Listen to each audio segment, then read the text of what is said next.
My stepmother destroyed all my mother's treasured belongings and sent me photos of the ashes, laughing as she did it. My anger erupted like a raging fire. This nightmare of a stepmother not only burned my late mother's keepsakes, but also caused my dad to end up in the hospital. Our relationship has always been rocky, and I'll never forget the night she drunkenly boasted about her actions. I burned it all. It was just junk, she said. You need to let go of your mom's memory. Think of it as a favor. I was speechless and just hung up.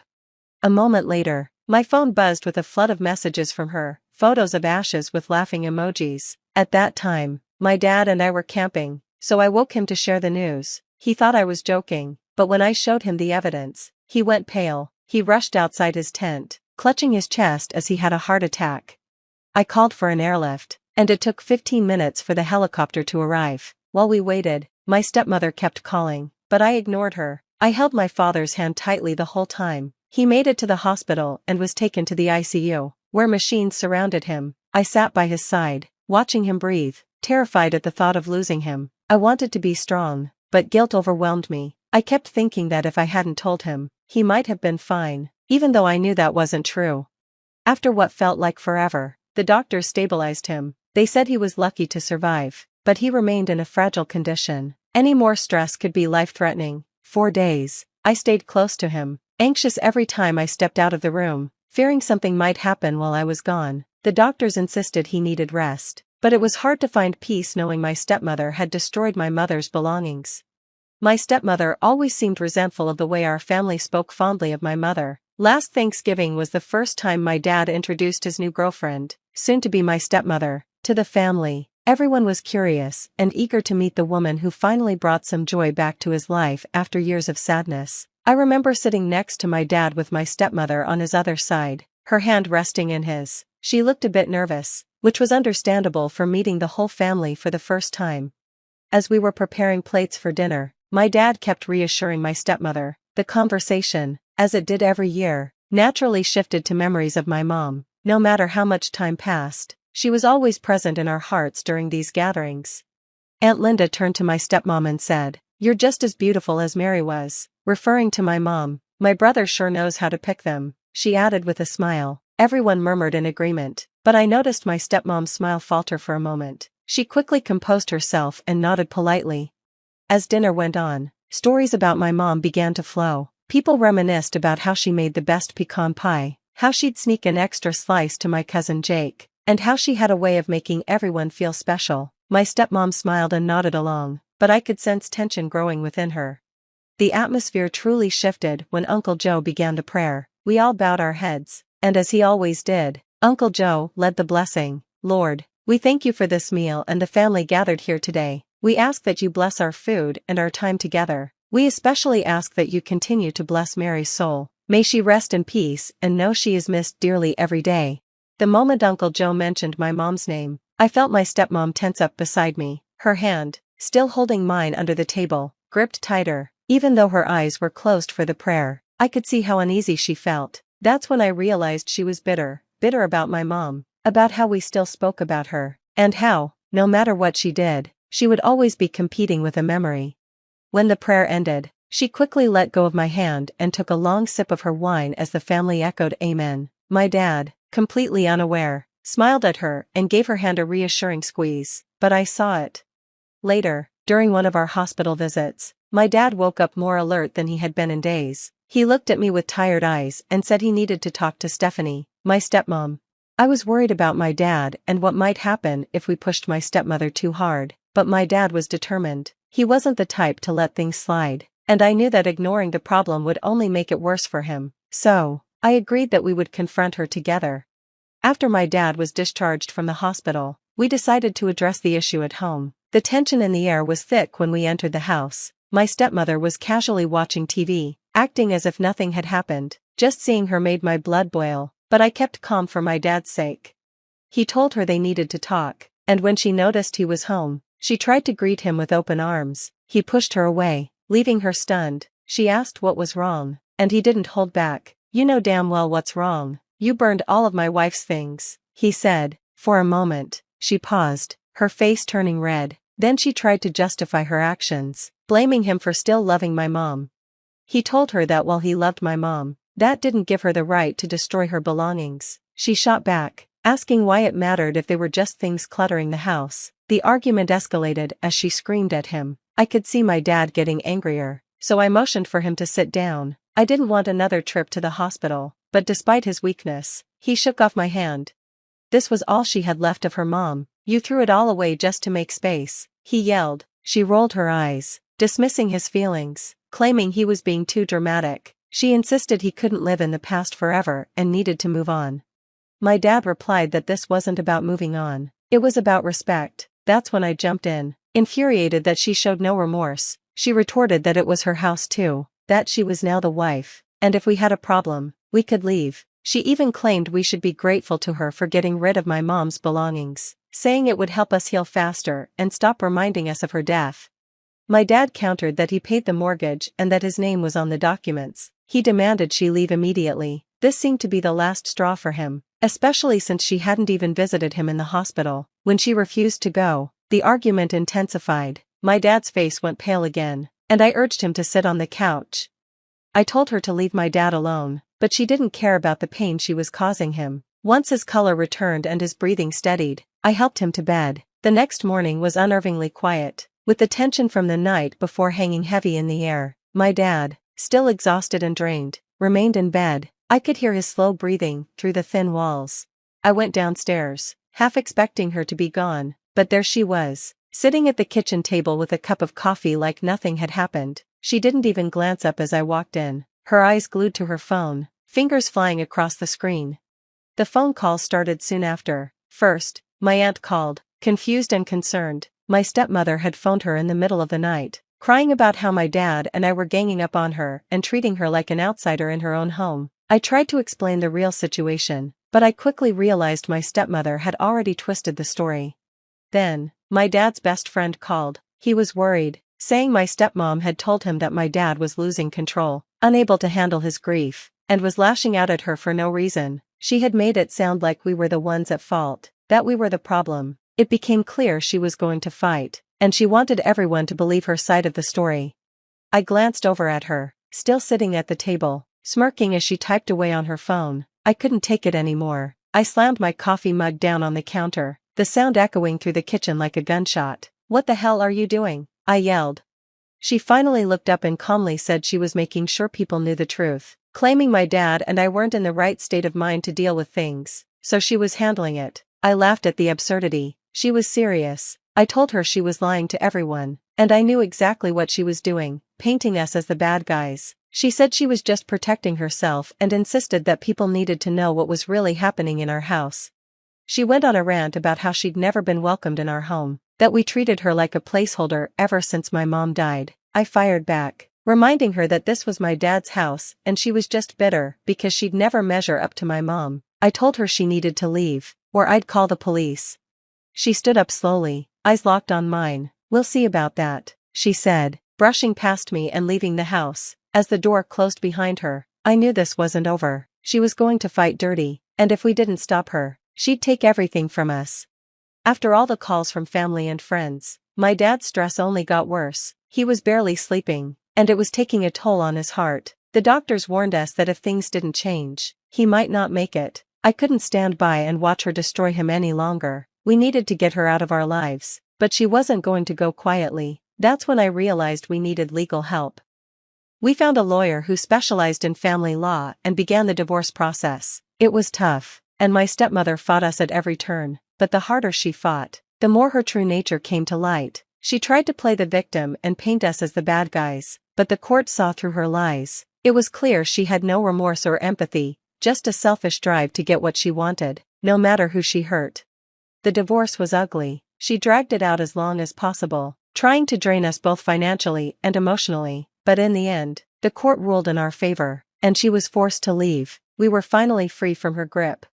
After she left, it took time to heal. My dad's health slowly improved, though he was never quite the same. The stress had left him more fragile than before. We focused on rebuilding our lives, trying to find a new normal. It wasn't easy, and some days the weight of everything we had been through felt overwhelming, but we had each other, and that was enough.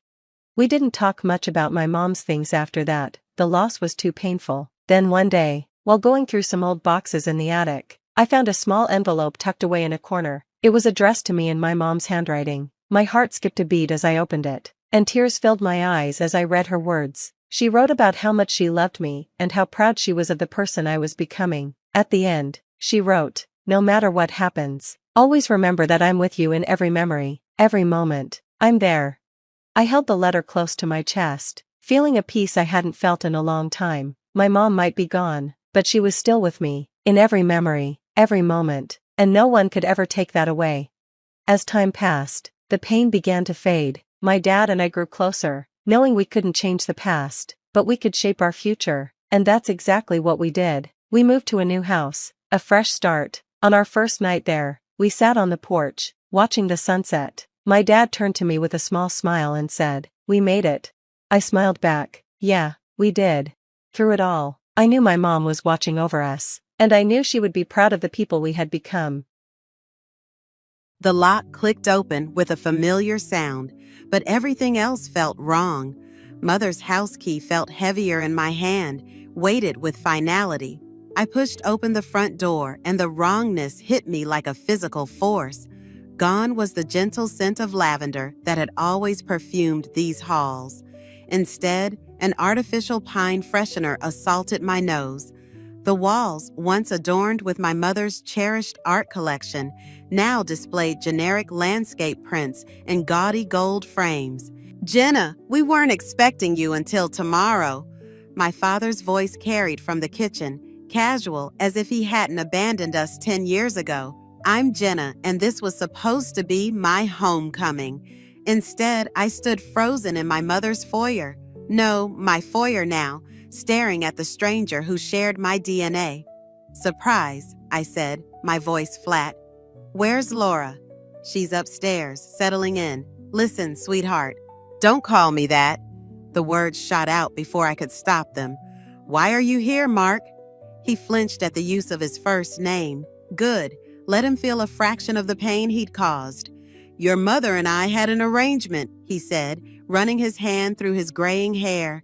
"Laura and I would help maintain the property in her final months." "Final months?" I stepped closer, my boots clicking against the hardwood floors Mother had lovingly restored. "She died suddenly. There were no final months." A shadow crossed his face.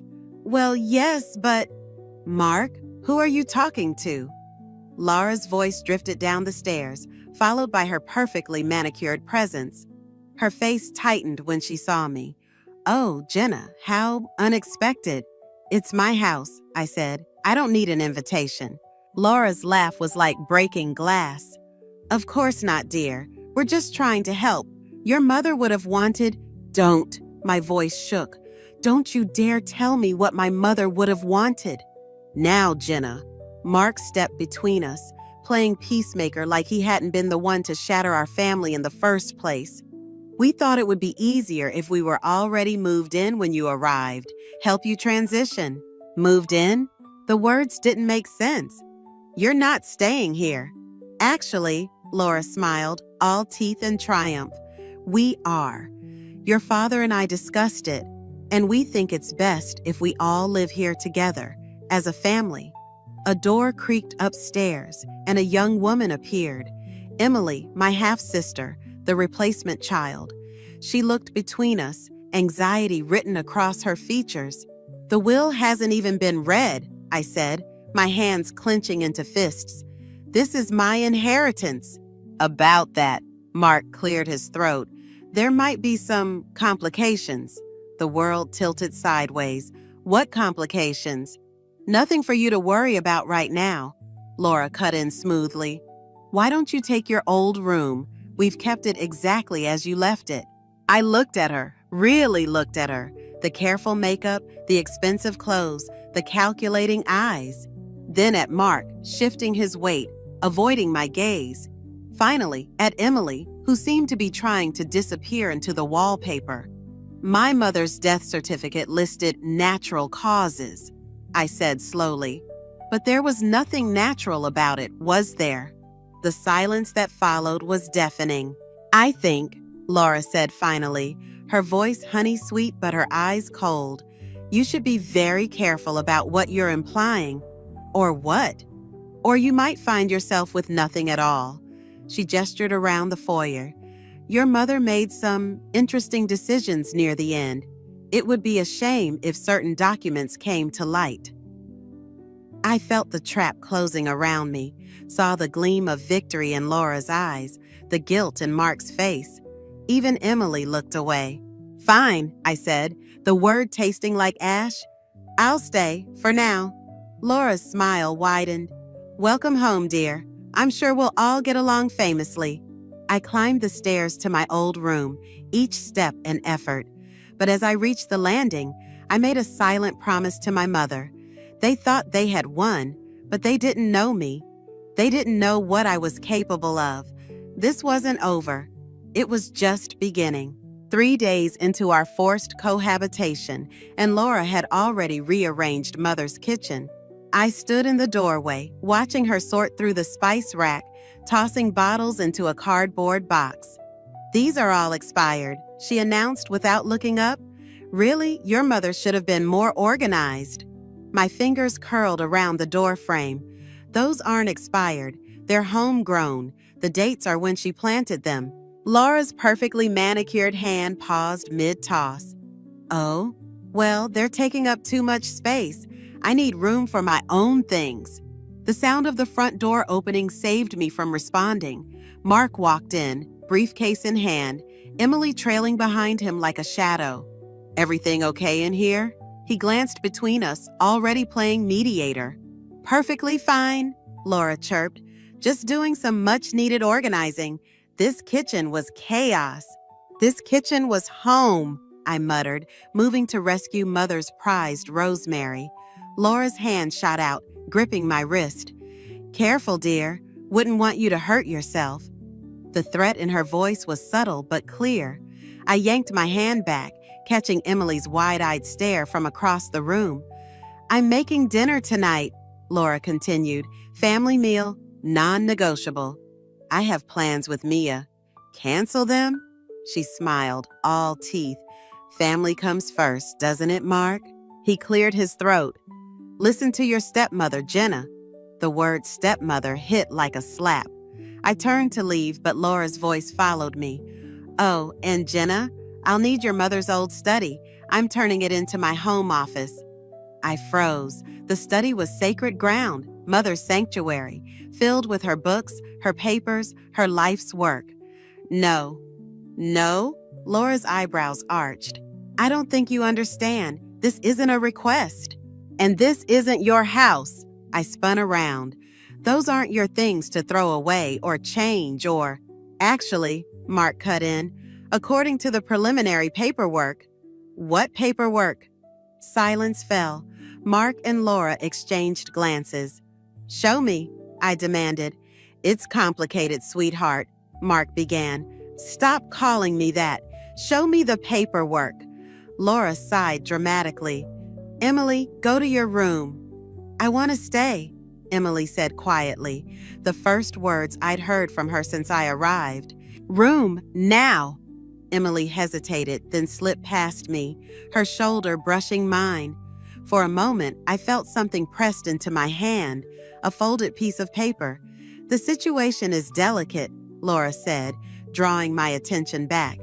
Your mother made some questionable decisions near the end. The house's ownership isn't as straightforward as you might think. You're lying. Am I? She pulled open a drawer, retrieved a folder. See for yourself. The documents inside were legal gibberish, but one thing stood out. Mother's signature, shaky and uncertain. Nothing like her usual confident scrawl. This isn't real, I said, but doubt crept in.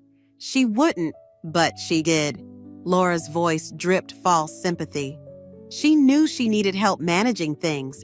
That's why she reached out to us. She never mentioned you, never said anything about…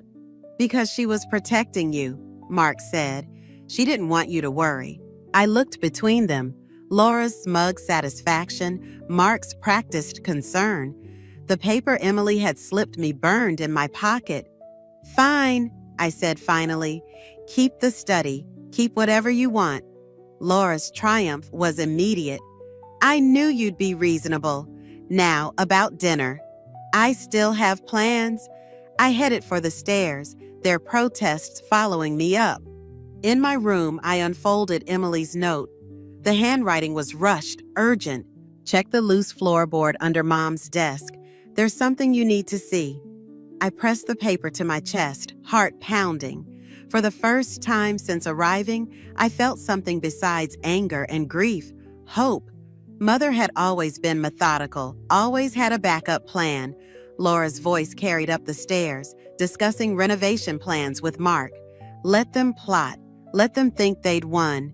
Tonight, after their precious family dinner, I'd find out what Mother had hidden away, and then we'd see who really owned this house. The bank statements spread across my bedroom floor told a story that made my blood run cold. Mother's careful financial records, hidden exactly where Emily said they'd be, revealed a pattern of withdrawals starting 3 months before her death. Large sums transferred to an account I didn't recognize. My phone buzzed. Mia's text read, "Found something. Meet me at Riverside Cafe. Now." I crept downstairs, past Laura and Mark's bedroom, where their muffled voices leaked through the door. "She's getting too close," Laura was saying. "We need to—" "I'll handle it," Mark interrupted. "Just stick to the plan." The front door creaked despite my careful exit. Outside, Tham, our neighbor, was watering his lawn in the dark. Odd for 10 at night. He watched me walk to my car, phone pressed to his ear. Mia waited at our usual corner table, laptop open. "Your father's company filed for bankruptcy last year," she said without preamble. "But get this, 2 months before your mom died, he suddenly paid off all his debts." The coffee turned bitter in my mouth. "How much?" "Nearly $500,000. She turned the screen toward me. "The same amount missing from your mom's accounts." "There's more." I pulled out the documents I'd found. "Look at these signatures, the transfer authorizations, the power of attorney. They're all dated after she started showing symptoms. When her hands were shaking too badly to write properly." Mia finished. The cafe door chimed.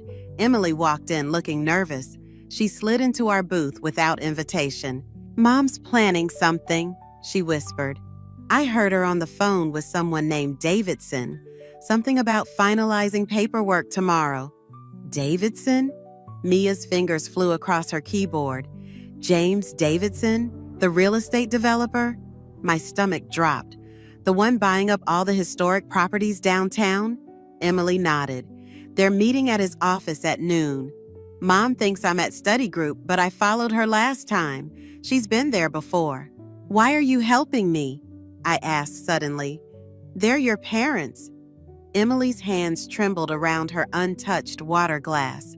"Because I was there the night before your mom died. I heard them arguing about the house, about money. Mom said something about making it look natural.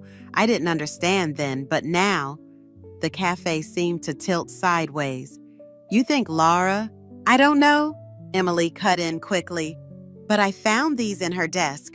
She slid a pharmacy receipt across the table. Prescription medications filled the day before Mother died. "The toxicology report," I whispered. "We need to get—" The cafe door chimed again. Laura walked in, her heels clicking against the floor. Emily went pale. "What a coincidence," Laura said, her smile sharp as broken glass. "Family meeting without the whole family?" "Just catching up," I said, but Emily was already gathering her things, avoiding her mother's gaze. "Emily, the car's outside, now." Laura's voice left no room for argument.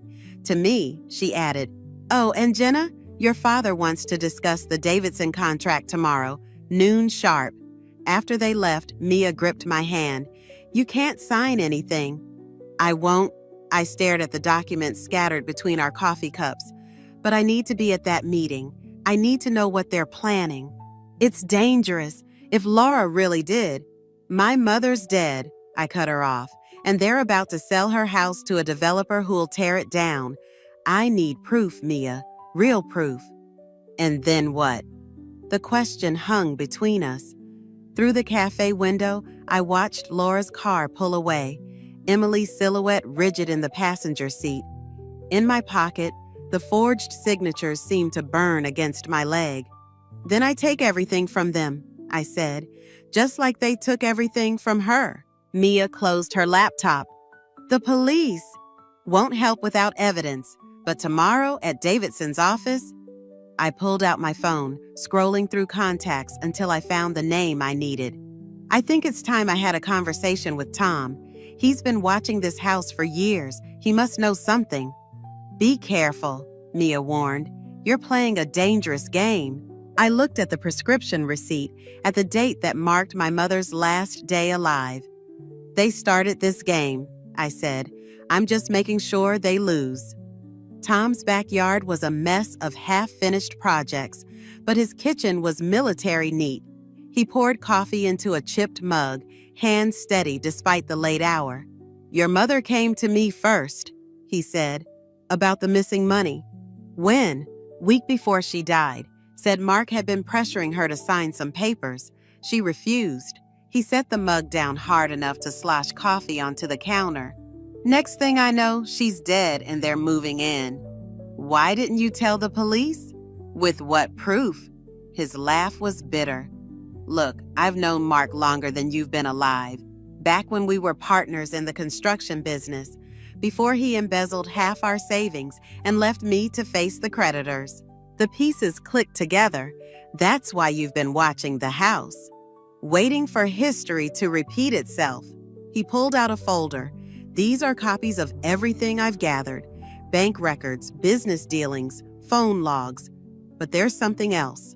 A key slid across the table. "Your mother gave me this. Said if anything happened to her, I should make sure you got it. Safety deposit box at First National."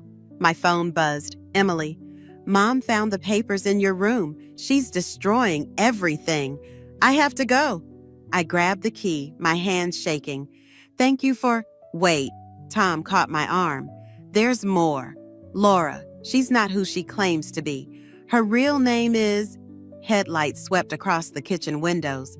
A car door slammed. "That's Mark's car," Tom whispered. "Out the back. Now." I slipped through the dark yard, heart pounding. Through the neighbor's hedge, I watched Mark stride up Tom's walkway, Laura right behind him. The house was dark when I returned, except for light spilling from my room. I crept upstairs, hearing papers rustling. "Find it?" Mark's voice drifted down the hall. "Nothing useful." Laura sounded frustrated. "But she knows something. That little coffee shop meeting with Emily." "Emily?" Mark's voice sharpened. "What was she doing there?" "Being a naive little fool, like always. But don't worry, I've handled it." My blood ran cold. I pulled out my phone, texted Emily. No response. "We need to move faster," Laura continued. "Davidson won't wait forever. The house isn't even in our name yet. It will be, once we get rid of our little problem." I backed away, but the floor creaked. The rustling stopped. "Jenna?" Mark called. "Is that you?" I ran. Down the stairs, through the kitchen, out the back door. Behind me, footsteps thundered. My car was blocked in by Mark's. I sprinted toward the street, but Laura's voice rang out. "Emily won't answer her phone, will she?" I stopped dead. "Come inside, dear. Let's talk about your sister's safety." I turned slowly. Laura stood on the porch, her smile triumphant. Mark hovered behind her, looking uncertain. "What did you do to her?" "Nothing permanent, yet." She held up her phone. "She's having a lovely sleepover at Davidson's lake house. Very remote, very private." "You're bluffing." A video appeared on her screen. Emily, unconscious on an unfamiliar couch. "Inside now." I walked back like a puppet on strings. In the kitchen, Laura pulled out a stack of papers. "Sign these and Emily comes home. Refuse." She shrugged. "Accidents happen." "Mark," I turned to my father. "She's your daughter." He wouldn't meet my eyes. "Just sign the papers, Jenna, please." I looked at the documents. Property transfer, power of attorney, liability waivers, everything they needed to take the house, to erase Mother's last wishes. You killed her, didn't you? I said to Laura. My mother, you killed her for this house. Prove it. Her smile never wavered. Oh, wait, I destroyed all your evidence. Now sign. I picked up the pen, my mother's voice echoing in my head. Sometimes, sweetheart, you have to lose a battle to win the war. I signed. Laura gathered the papers, practically glowing. See, that wasn't so hard. Emily, I said, bring her home. Tomorrow, after we filed these. She patted my cheek. Sweet dreams, dear. They left me alone in the kitchen. I pulled out Tom's key, thinking of the safety deposit box, of Emily's fear, of Mother's last days. Tomorrow, they'd learn what it meant to truly lose everything. The safety deposit box held one item, a USB drive labeled insurance. I plugged it into my laptop at First National's private viewing room, hands trembling. Video files filled the screen, security footage from Mother's home office, dated weeks before her death. Laura's voice came through clearly. Just sign the papers, Catherine. Make this easier on everyone. Get out of my house. Mother's voice was weak but determined. Your daughter doesn't need this burden. Let Mark handle everything. Like he handled his construction company with Tham? Laura's face hardened. Careful, Catherine. Accidents happen to people who dig too deep. The timestamp jumped forward 2 days. Mother was alone, speaking directly to the camera. Jenna, if you're watching this, they've already made their move. The proof you need is in Davidson's office, project files from 2012, Mark's original fraud, Laura's real identity, everything. The door opened behind her. The video cut out. My phone buzzed. Mia. Emily's awake, tracked her phone to Davidson's lake house. Police won't help without proof of danger. Another message followed. Tom's gone. His house is empty. I dialed Emily's number again. This time, she answered. Don't come here, she whispered. Mom's planning. The line went dead. The bank's fluorescent light suddenly felt too bright, too exposing. I copied the files and headed for the exit, but froze at the sight of Mark waiting by my car. We need to talk, he said. About what? How you helped Laura kill my mother? You don't understand? Laura, she's not who you think she is. Then who is she?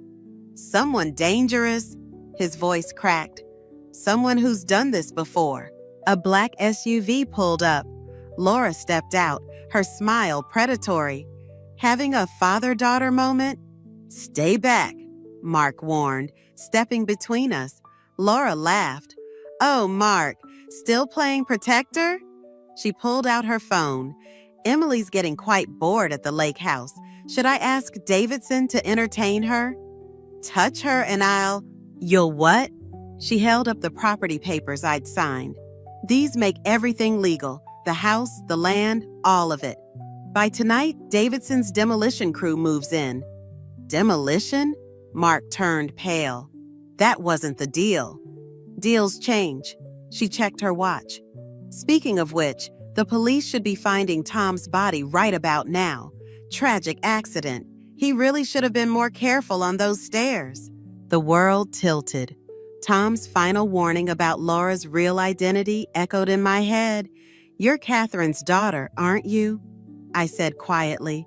The one who disappeared after her husband died mysteriously 20 years ago. Laura's smile vanished.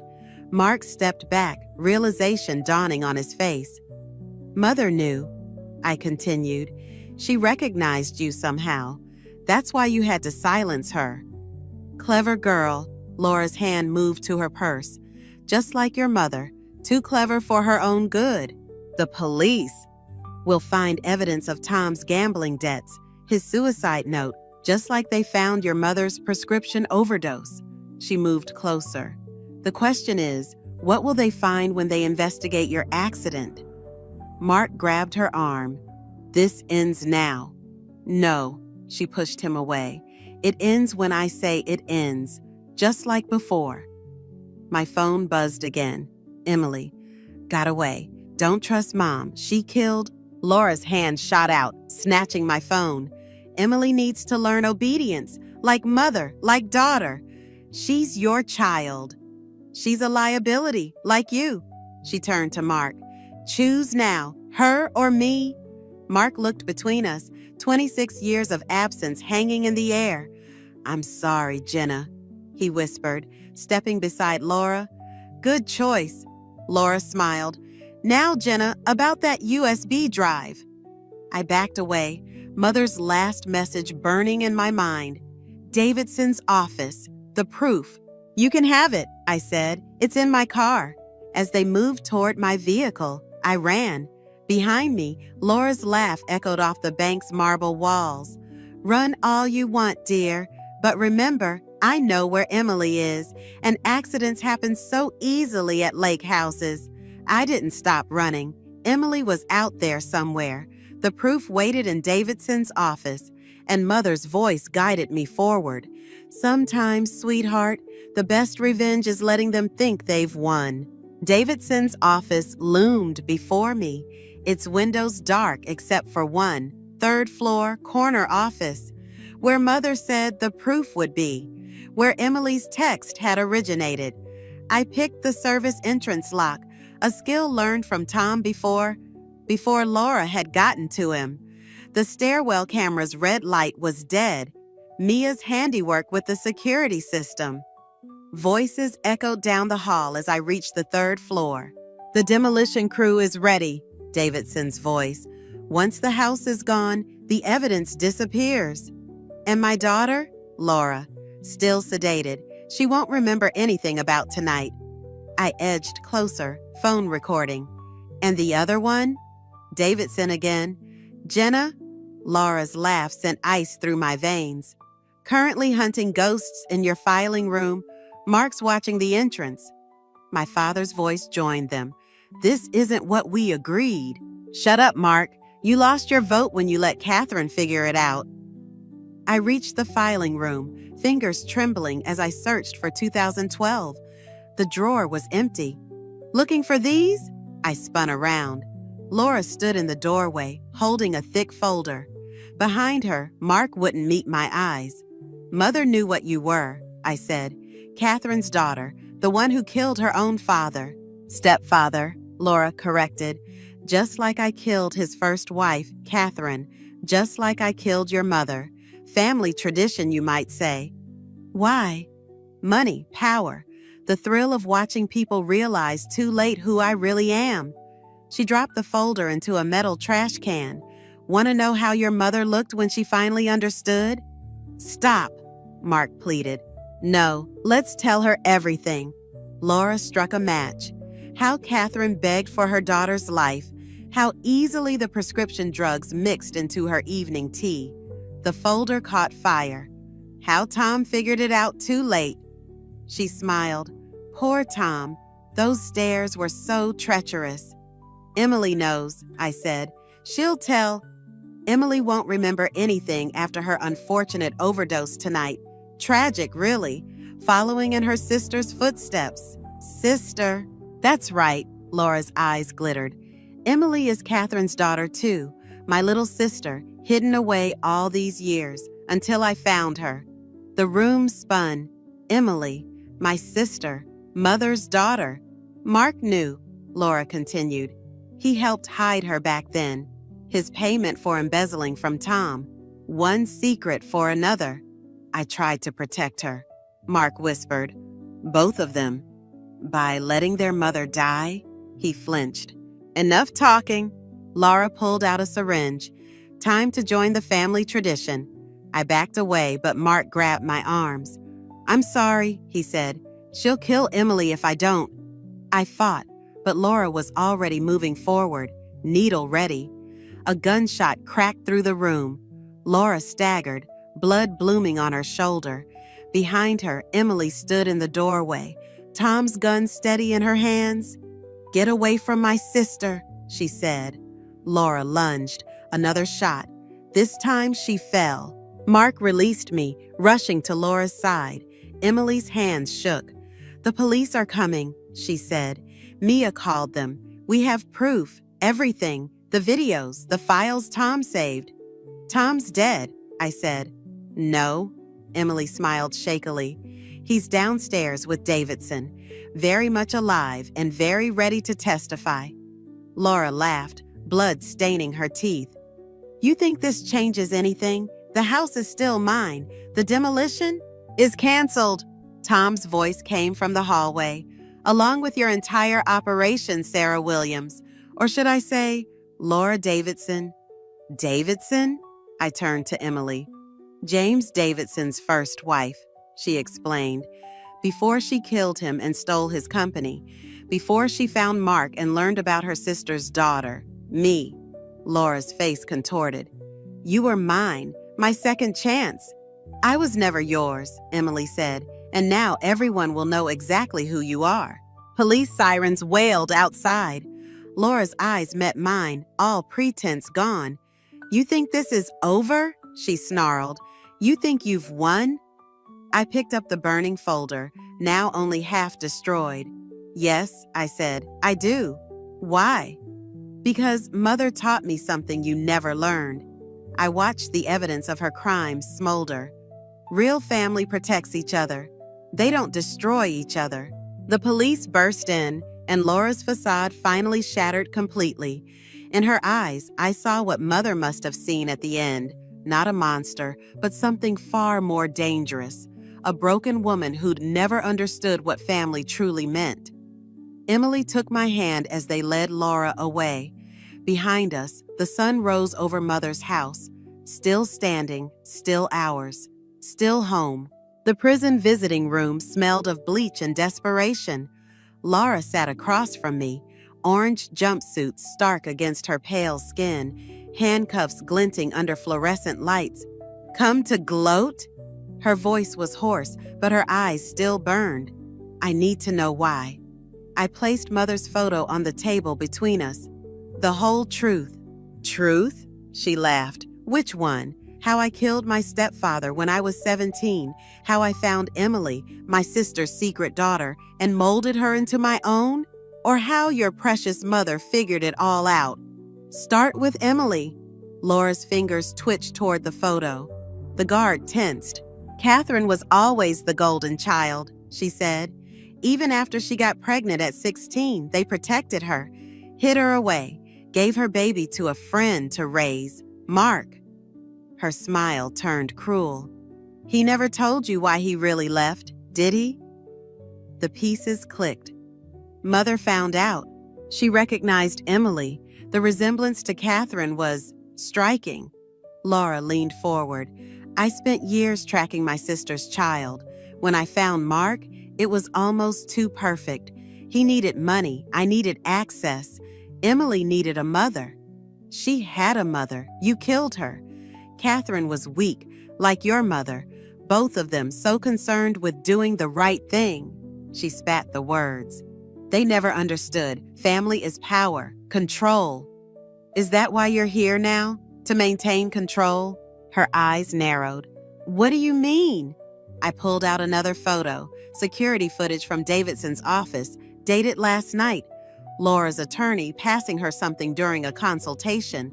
Tom's been watching The Office, I said. Even from jail, you couldn't resist trying to destroy one last thing. You don't know what you're talking about.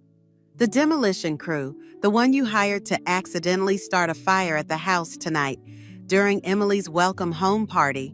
The mask slipped, just for a moment, but I saw it. The rage, the desperation. You think you've won? She hissed.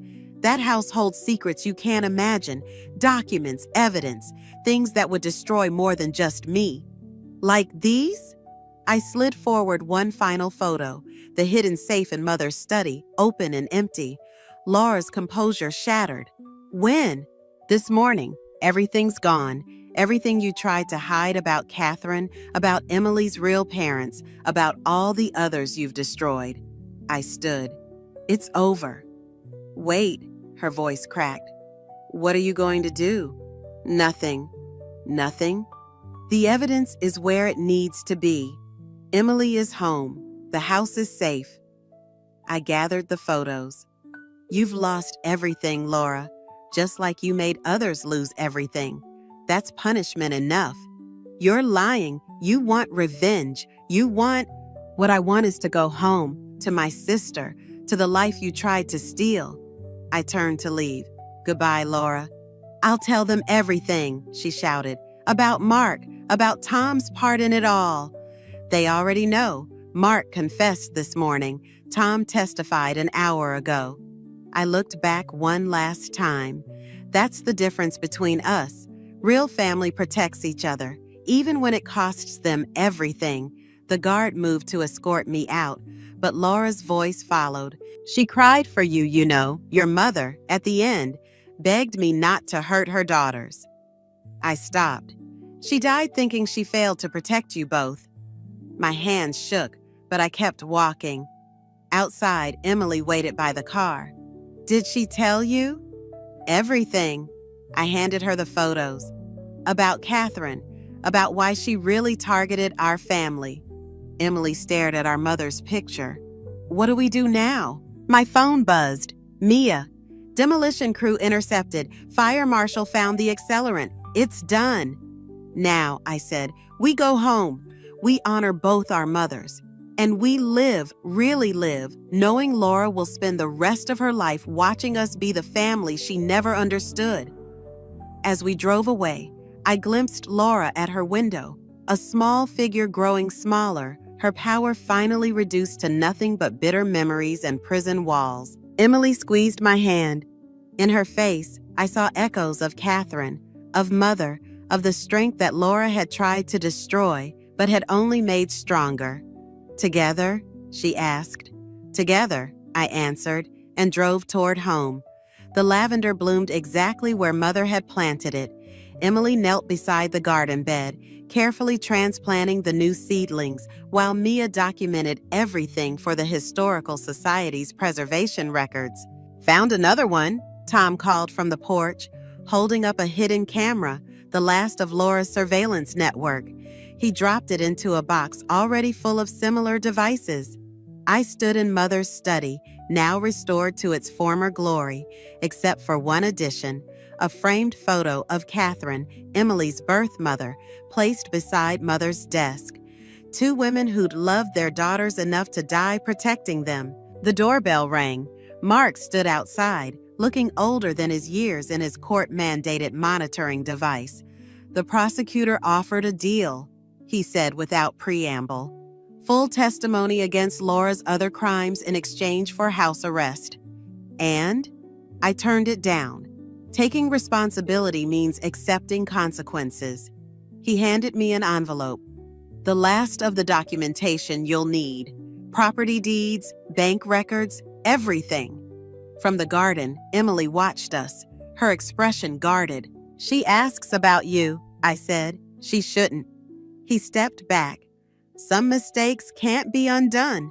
Some fathers don't deserve forgiveness. No, I agreed, but some daughters need closure anyway. He nodded once, then walked away. Emily returned to her planting, but her shoulders relaxed slightly.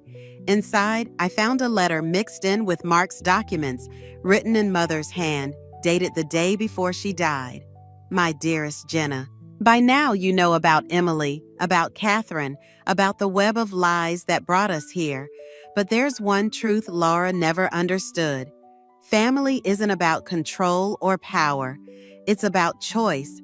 I chose to protect Catherine's daughter when she couldn't. I chose to love you both as my own. And now you must choose, not between justice and mercy, but between letting revenge consume you or letting it teach you. The house is yours, both of yours. Make it a home again. All my love, Mom. A noise made me look up. Emily stood in the doorway, dirt still on her hands. I remember her, she said quietly. Catherine, not clearly, but feelings, moments, like the way she smelled of lavender too. I held out the letter. She read it, tears falling onto the paper. Laura wanted me to be Catherine's replacement, she whispered. But your mother, our mother, she just wanted me to be me. That's why Laura hated her. Mom saw through the control, the manipulation. She saw what family really means. Emily traced Mother's signature. Do you think we can? Make it a home again? Through the window, I watched Tom and Mia working together, erasing Laura's presence piece by piece. The garden bloomed, Mother's legacy growing stronger with each new plant. Even Mark's silhouette, retreating down the street, seemed more like a closed chapter than an open wound. I think, I said, we already are. Emily hugged the letter close. I keep expecting to feel different. After everything, learning about Catherine, watching Laura's sentencing, understanding what they all did to protect me, shouldn't I feel different? I thought of Laura in her prison cell, still trying to control us even now. Of Mark, choosing punishment over escape. Of Mother and Catherine, two women who'd sacrificed everything for love rather than power. Maybe that's the point, I said. We're not different. We're just more ourselves than they ever wanted us to be. The doorbell rang again. The Historical Society Committee come to officially designate the house as a protected property. Soon, they'd ensure no one could ever destroy this place or its memories. But first, I had one last thing to do. In Mother's desk drawer, I found her old garden journal. On the last page, I wrote, "The lavender blooms again. Emily tends it now, just as you did, just as Catherine might have. The house stands strong, protecting new memories while honoring old ones. And we understand now what you tried to teach us. That true power isn't in revenge or control, but in the choice to love, despite everything that says we shouldn't. We chose to be sisters. We choose to make this a home. We choose to live." I closed the journal and joined Emily in the garden, where Mother's lavender scented the air with memories of all the women who'd loved us enough to set us free. The perfect daughter stands at the podium, her voice steady and clear as she delivers her valedictorian speech. My sister Megan, the golden child, speaking about dreams and potential while I grip the edges of my metal folding chair, fighting the wave of nausea that's been my constant companion for weeks. I'm Aubrey, the family disappointment, and I'm about to ruin my sister's perfect moment. The late May heat presses down on the football field where hundreds of parents and students sit in neat rows. Everything about this graduation ceremony screams control and order, exactly how my father, the college administrator, likes it. He's beaming from his place of honor on stage, watching Megan weave her carefully crafted words about future success and family values. My stomach lurches again. I shouldn't have come, but missing my sister's graduation would have given my father another reason to compare us. Why can't you be more like Megan? The words echo in my head as bile rises in my throat. Are you okay? Tom whispers from beside me. You look pale. I try to nod, but the motion makes the world tilt. The pregnancy test hidden in my desk drawer flashes through my mind, both of them actually. Double positive, double trouble. Megan's voice carries across the field. And so, as we stand on the threshold of our futures, I'm going to throw up. Right here, right now, in front of everyone. I stumble to my feet, drawing sharp looks from nearby parents. My mother's eyes find me from her front row seat, her face tightening with familiar disappointment. Aubrey. Tom reaches for my arm, but I'm already moving. I make it 3 steps before my knees buckle. The world spins, voices blur together, and then I'm falling. The last thing I see before everything goes black is my father's face. Not concerned, but angry. Always angry. When I come to, I'm lying on a cot in the nurse's office. The vinyl covering crackles as I shift, and the smell of antiseptic makes my stomach roll again. What were you thinking? My father's voice cuts through the fog. He's standing by the door, arms crossed, jaw clenched. You couldn't even let your sister have one day? Robert, my mother says softly, but there's no real protest in her tone. I'm sorry, I whisper, though I'm not sure what I'm apologizing for. Fainting, being pregnant, or simply existing. The nurse wants to run some tests, my father continues, his words precise and controlled. Care to tell us what she might find? The moment stretches between us like a rubber band about to snap. In my head, I see the next few minutes play out. The revelation, the shock, the inevitable explosion of rage and disappointment. My father's carefully constructed image of our perfect family crumbling because his youngest daughter got knocked up at 19. I'm pregnant, I say, and the words hang in the air like smoke. My mother makes a small sound, not quite a gasp, not quite a sob. My father's face goes completely still, the way it does right before he explodes. Who knows? He demands. Just Tom. And Ethan, the father, I swallow hard.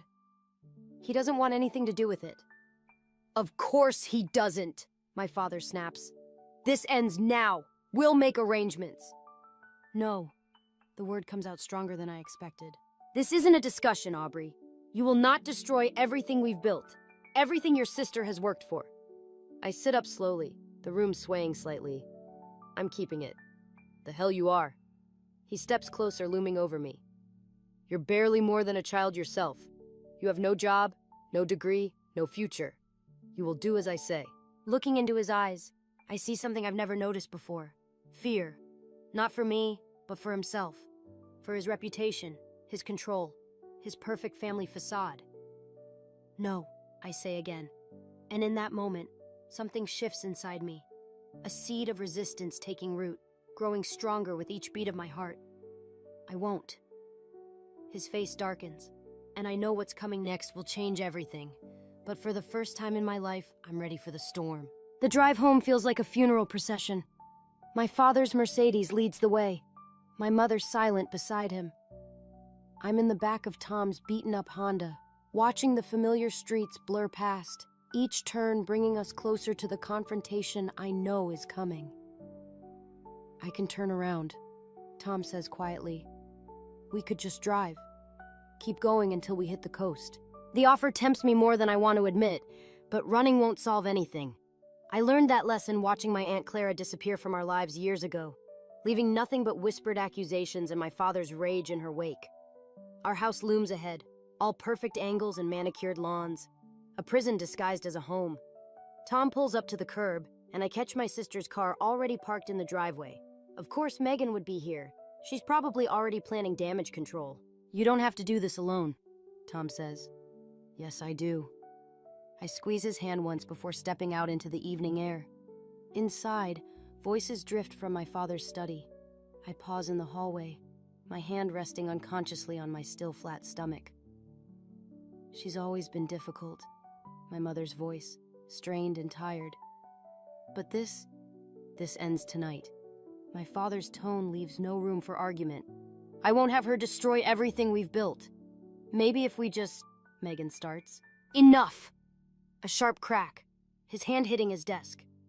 Your sister has made her choice. Now she'll face the consequences. I step into the doorway, forcing myself to stand straight despite the nausea still lurking at the edges of my consciousness. Don't I get a say in those consequences? 3 heads snap toward me.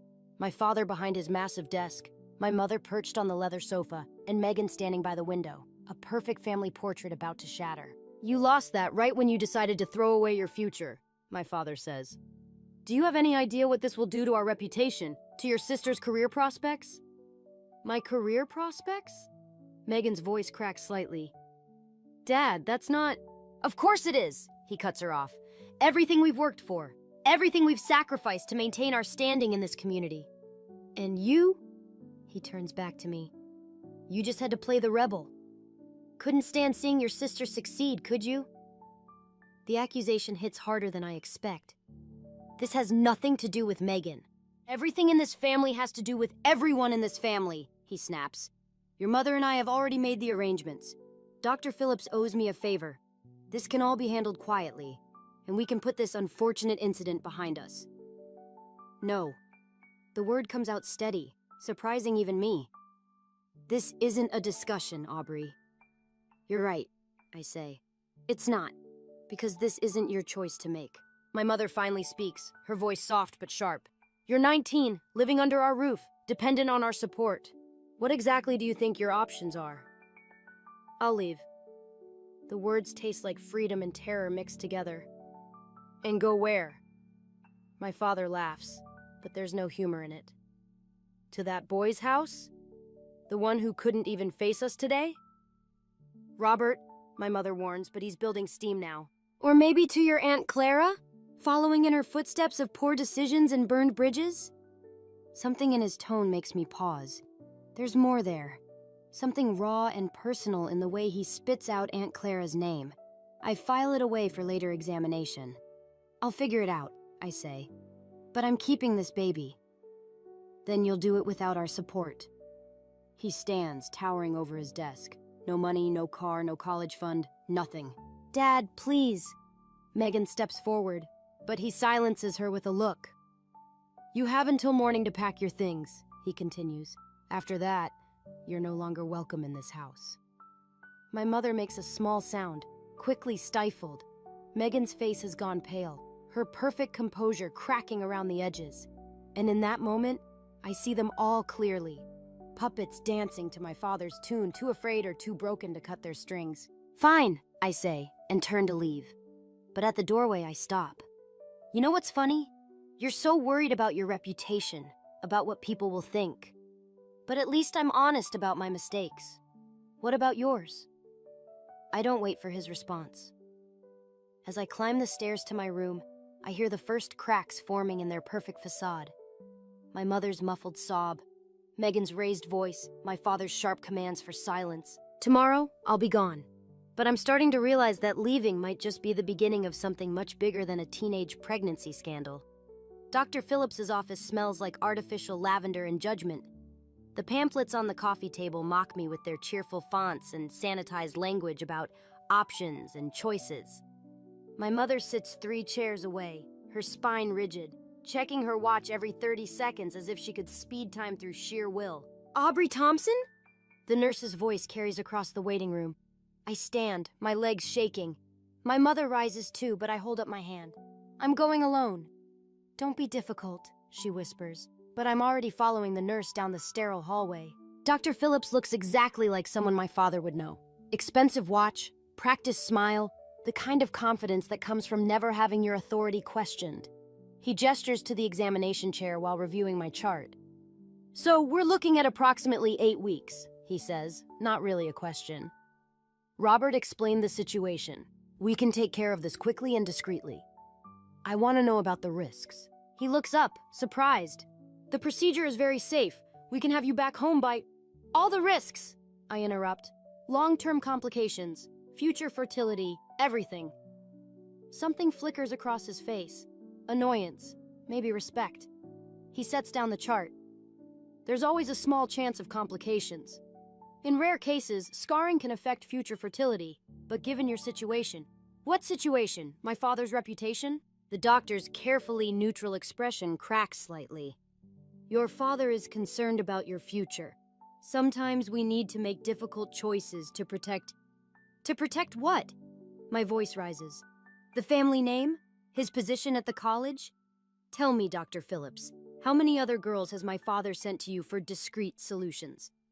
His silence tells me everything. I'm not having the procedure, I say, standing. And I think maybe the medical board would be interested in knowing about your arrangement with my father. Miss Thompson. His tone hardens. Think carefully about what you're doing. Your father has influenced a lot of careers in this town, including mine. But he's also ended them. The threat hangs between us, and suddenly I understand exactly how my father maintains his perfect world. How many lives has he shaped or destroyed with his influence? How many secrets are buried under his carefully maintained reputation? I leave without another word, ignoring my mother's questions as I walk straight out of the clinic. The summer air hits me like a wall, and I gulp it down, fighting nausea that has nothing to do with pregnancy. My phone buzzes. A text from Megan. Where are you? Dad's furious. Another buzz. Aunt Clara called the house. Dad lost it. Something about James? My fingers freeze over the screen. James.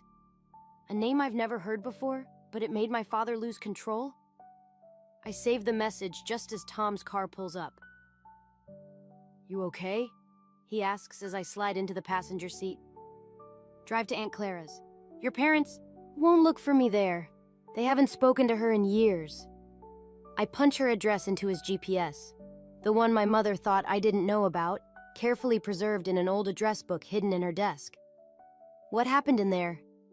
I stare out the window, watching the familiar streets of our town transform into unknown territory. I think I just discovered that Dr. Phillips isn't the only one keeping my father's secrets. Aubrey, Tom's voice is careful. Are you sure you want to pull this thread? Some secrets stay buried for a reason. Like James? The name feels significant on my tongue, though I don't know why. Who's James? I don't know, but my father's reaction to his name tells me he's important. I rest my hand on my stomach, feeling a new kind of strength growing inside me, and Aunt Clara knows why. We turn onto a quiet street lined with modest houses, nothing like my father's carefully maintained mansion. Tom pulls up to a small blue house with wild roses climbing the porch. "Whatever you find out," he says, "it's going to change things. Are you ready for that?" I look at the house, thinking about secrets and lies, about power and control, about the way my father's perfectly constructed world is built on other people's silence. "Yes," I say, opening the car door. "I'm ready to tear it all down." The porch steps creak under my feet as I approach the door, each step taking me further from the life I knew and closer to whatever truth waits behind Aunt Clara's door. I raise my hand to knock, and in that moment, I feel something shift inside me. Not just the baby, but something deeper. Something that tastes like justice. Aunt Clara's kitchen table holds more truth than my father's entire house. The morning light streams through unwashed windows, illuminating a stack of old photographs and newspaper clippings spread before me. My hands shake as I pick up a yellowed hospital record. "James Thompson," I read aloud. "Born with spina bifida, given up for adoption." The date makes my stomach clench. Exactly 25 years ago. "Your father made that decision alone," Aunt Clara says, pouring more coffee into my untouched cup. "Linda was still sedated when he signed the papers. But she never fought it? By the time she found out, Robert had convinced everyone it was for the best. A clean break, he called it." Clara's mouth twists. "Nothing clean about abandoning your child." My phone buzzes again. Another message from Megan. I've been ignoring them all morning, but this one catches my eye. "Dad's calling an emergency family meeting. Says he knows where you are. Please come home." "He can't force me back," I say, more to myself than Clara. "No, but he can make life very difficult." She slides a business card across the table. "James Harrison, that's the name he goes by now. He's giving a speech at the medical conference next month. Your father's conference." The irony hits like a punch to the gut. My perfect, controlling father who threw away his firstborn son will be sitting in the audience while that same son delivers the keynote address on pediatric surgery. Does James know about them? No. Clara's eyes hold something I can't quite read. But maybe he should. A knock at the door makes us both jump. Tom appears in the kitchen doorway, his face tight with worry. "Aubrey, you need to see this." He holds out his phone, showing me a social media post from Megan. It's a carefully worded announcement about her new job at the college, working directly under our father. The comments are full of congratulations, praising the Thompson family legacy.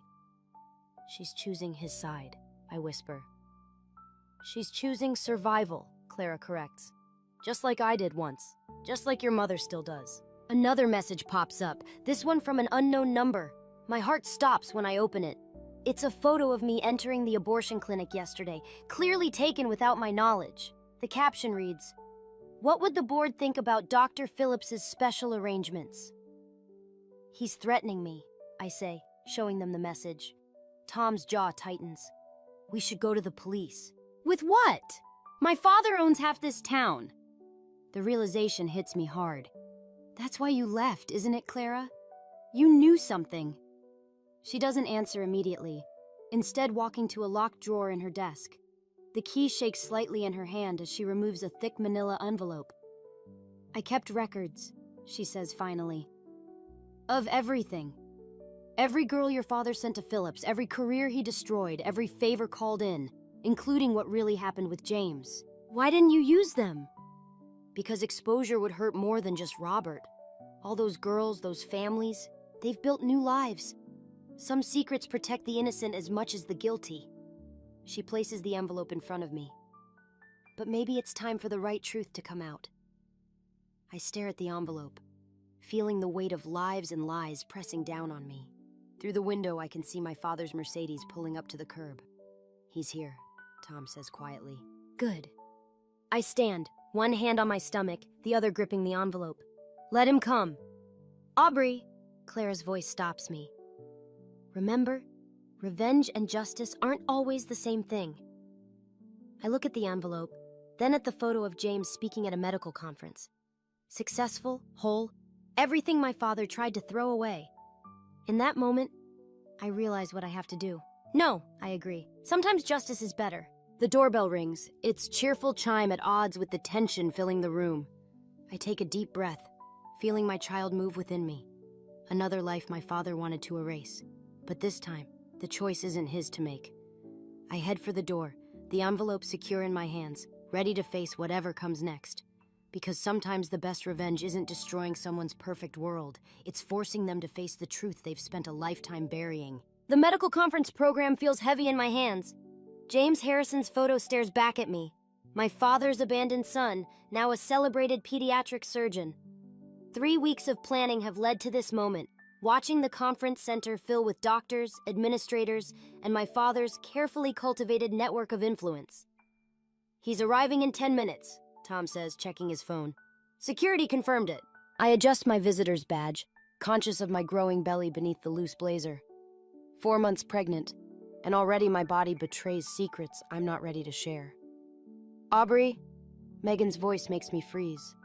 She stands at the entrance to the conference hall, wearing the same expression she used when covering for my teenage rebellions. Dad knows you're here. Good. I hold up the manila envelope from Clara. He should be here for this. You don't understand. Ethan's here too. The name hits like ice water. What? Dad hired him. He's working security.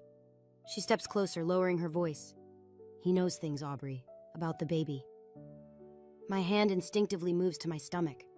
Ethan abandoned me the moment I told him about the pregnancy, but of course my father would find a way to weaponize him. Dr. Harrison is entering the building. Crackles over the security radio at a nearby guard's belt. Time slows. Through the glass doors, I see James for the first time in person. He walks with a slight limp, the only visible sign of the condition my father deemed unworthy of the Thompson name. Behind him, I spot Ethan in a security uniform, speaking into his radio. Whatever you're planning, Megan whispers. It's not too late to stop. Actually, it is. I pull out my phone, sending the pre-written email to every board member and local news outlet. Because I just sent proof of Dad's arrangement with Dr. Phillips. And in about 30 seconds, James is going to learn who really signed his adoption papers. Megan's face drains of color. You'll destroy everything. No, Dad did that 25 years ago when he threw away his son. The conference hall doors open. James enters, surrounded by admiring colleagues. My father appears from another doorway, his practiced smile faltering when he sees me. Security, he snaps, but Ethan hesitates, looking between us. Sir, Ethan starts. Maybe we should... Now! I step forward, envelope in hand. Hello, James? Or should I say, brother? The room goes silent. James turns, confusion crossing his face. My father moves with surprising speed, but Tom steps between us. Miss Thompson, a security guard approaches. You need to leave. Not before he sees these. I open the envelope, pulling out the adoption papers with my father's signature. 25 years ago, Robert Thompson signed away his firstborn son because he was born with spina bifida, a son who grew up to become one of the country's leading pediatric surgeons. James takes the papers with trembling hands. My father's face contorts with a rage I've never seen before. You ungrateful! He starts toward me, but Megan suddenly moves to my side. It's true, she says, her voice carrying across the stunned audience. I found the papers in Mom's desk years ago. Phones are out now, recording everything. James stares at the documents, then at our father, his professional composure cracking. Robert Thompson is your biological father, I continue, my voice steady despite my racing heart. He abandoned you without your mother's consent, just like he tried to force me to abort my baby to protect his precious reputation. You're lying, James whispers, but his eyes say he knows it's true. My phone buzzes. News alerts about Dr. Phillips's illegal arrangements with the college administrator. My father's carefully constructed world beginning to crumble. I can explain, my father starts, but James cuts him off.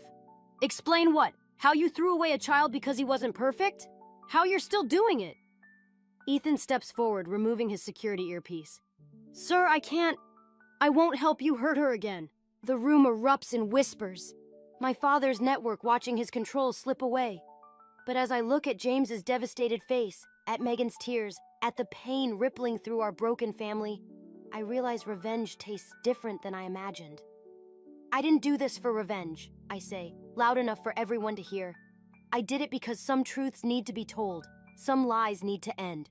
My father lunges for the papers in James's hands, but it's too late. The truth, like the child growing inside me, has a life of its own now, and neither of us can be silenced anymore. The college board meeting room feels like a tomb. My father sits at the head of the table, his lawyer whispering in his ear while board members shuffle papers and avoid eye contact. The local news vans outside cast long shadows through the windows. I'm not supposed to be here, but Megan's employee badge got me through security. My sister, now suspended from her position pending investigation, stands in the corner, her perfect posture finally cracking under the weight of everything we've lost. The board calls Dr. James Harrison, the chairman announces. James enters, walking past me without a glance. Since the conference, he's refused to speak to any of us. I don't blame him. Finding out your biological father abandoned you is one thing. Learning your sister used that truth as a weapon is another. Dr. Harrison, my father's lawyer begins, regarding the allegations made about your adoption. They're not allegations. James's voice cuts through the formal atmosphere. I've confirmed everything through hospital records. Robert Thompson is my biological father, and he abandoned me without my mother's consent. My father doesn't flinch, but his knuckles whiten against the polished table. Miss Thompson, the chairman turns to me. Your evidence regarding Dr. Phillips's arrangements, we need to discuss. The boardroom door bursts open. My mother storms in, clutching a familiar manila envelope. My stomach drops. Not the copy I gave James, but the original from Aunt Clara's desk. Linda, my father warns, but she's already speaking. These records, she says, her voice trembling, they're not complete. Clara didn't just keep evidence about Robert's arrangements. She kept everything. The room goes silent. My mother pulls out a document I've never seen before, including proof that she's James's real mother. The world tilts. James stands so quickly his chair crashes backward. What? Clara Thompson is your biological mother, my mother continues.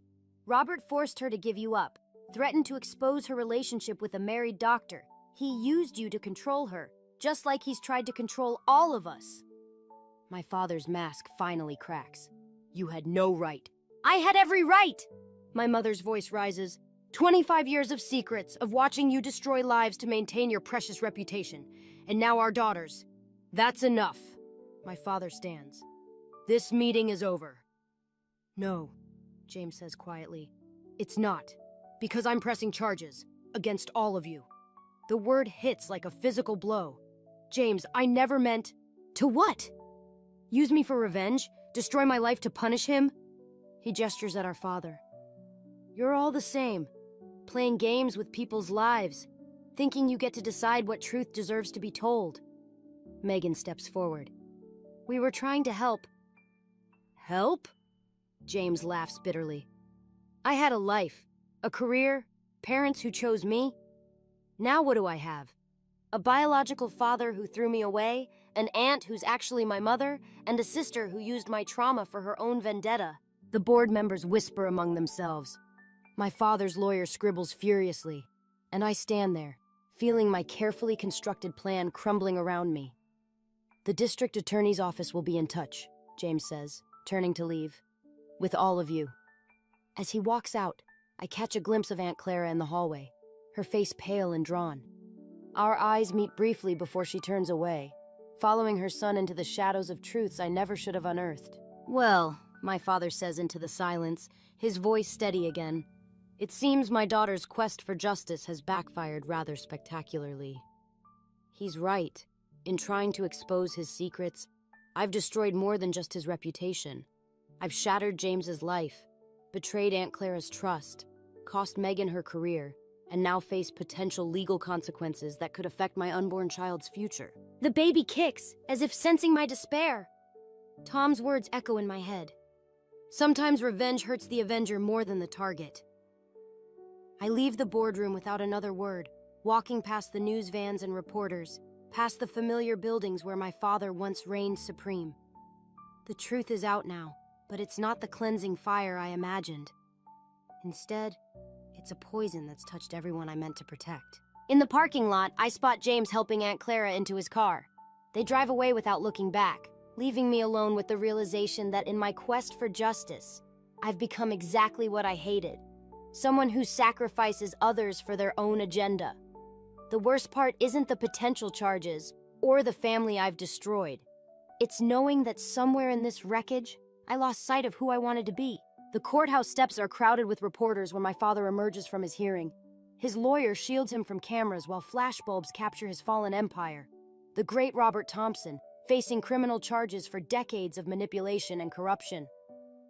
I watch from across the street, one hand on my swollen belly, the other clutching James's latest press statement. He's become the face of medical ethics reform, turning his pain into purpose, unlike me. Ready? Tom asks beside me. Before I can answer, Aunt Clara's car pulls up. She steps out, looking older than her 42 years, and walks straight toward my father. The reporters surge forward, sensing blood in the water. "Robert!" Her voice carries across the chaos. "We need to talk." My father tries to push past, but she grabs his arm. "About Mother's trust fund." He freezes.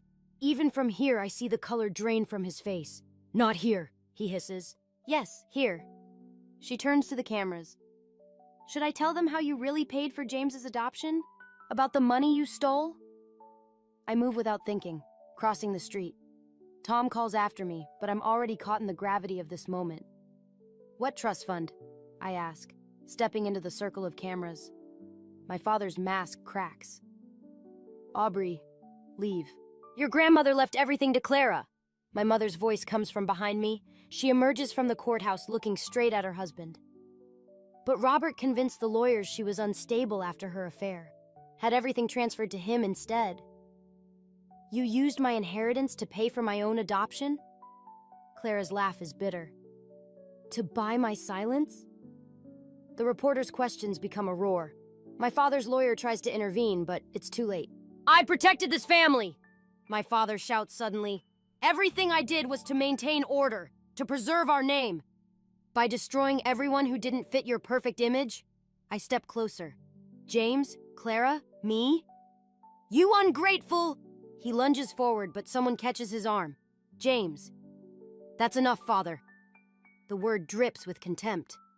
The board of directors just voted. The medical center is launching a full investigation into every adoption you facilitated through Dr. Phillips. My father's composure shatters completely. "You can't..." "Actually, I can, as the new head of ethics oversight." James turns to Clara, to his mother. "With full support from the district attorney's office." The cameras capture everything. My father's defeat, Clara's tears, James's quiet strength. But it's my mother who delivers the final blow. "I've filed for divorce," she announces, "and I'm testifying about everything." My father lunges again, this time at my mother. I step between them instinctively, protecting her the way she never protected me.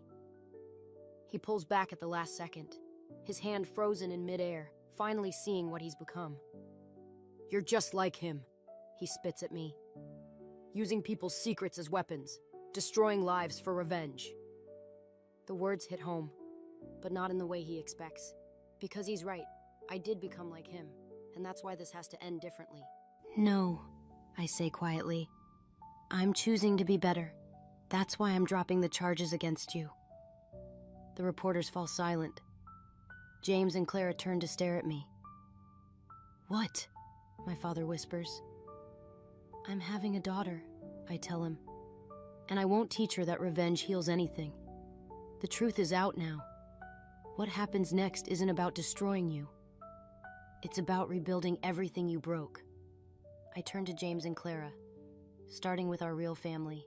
My father stands alone on the courthouse steps, surrounded by cameras but finally stripped of his power to control the narrative.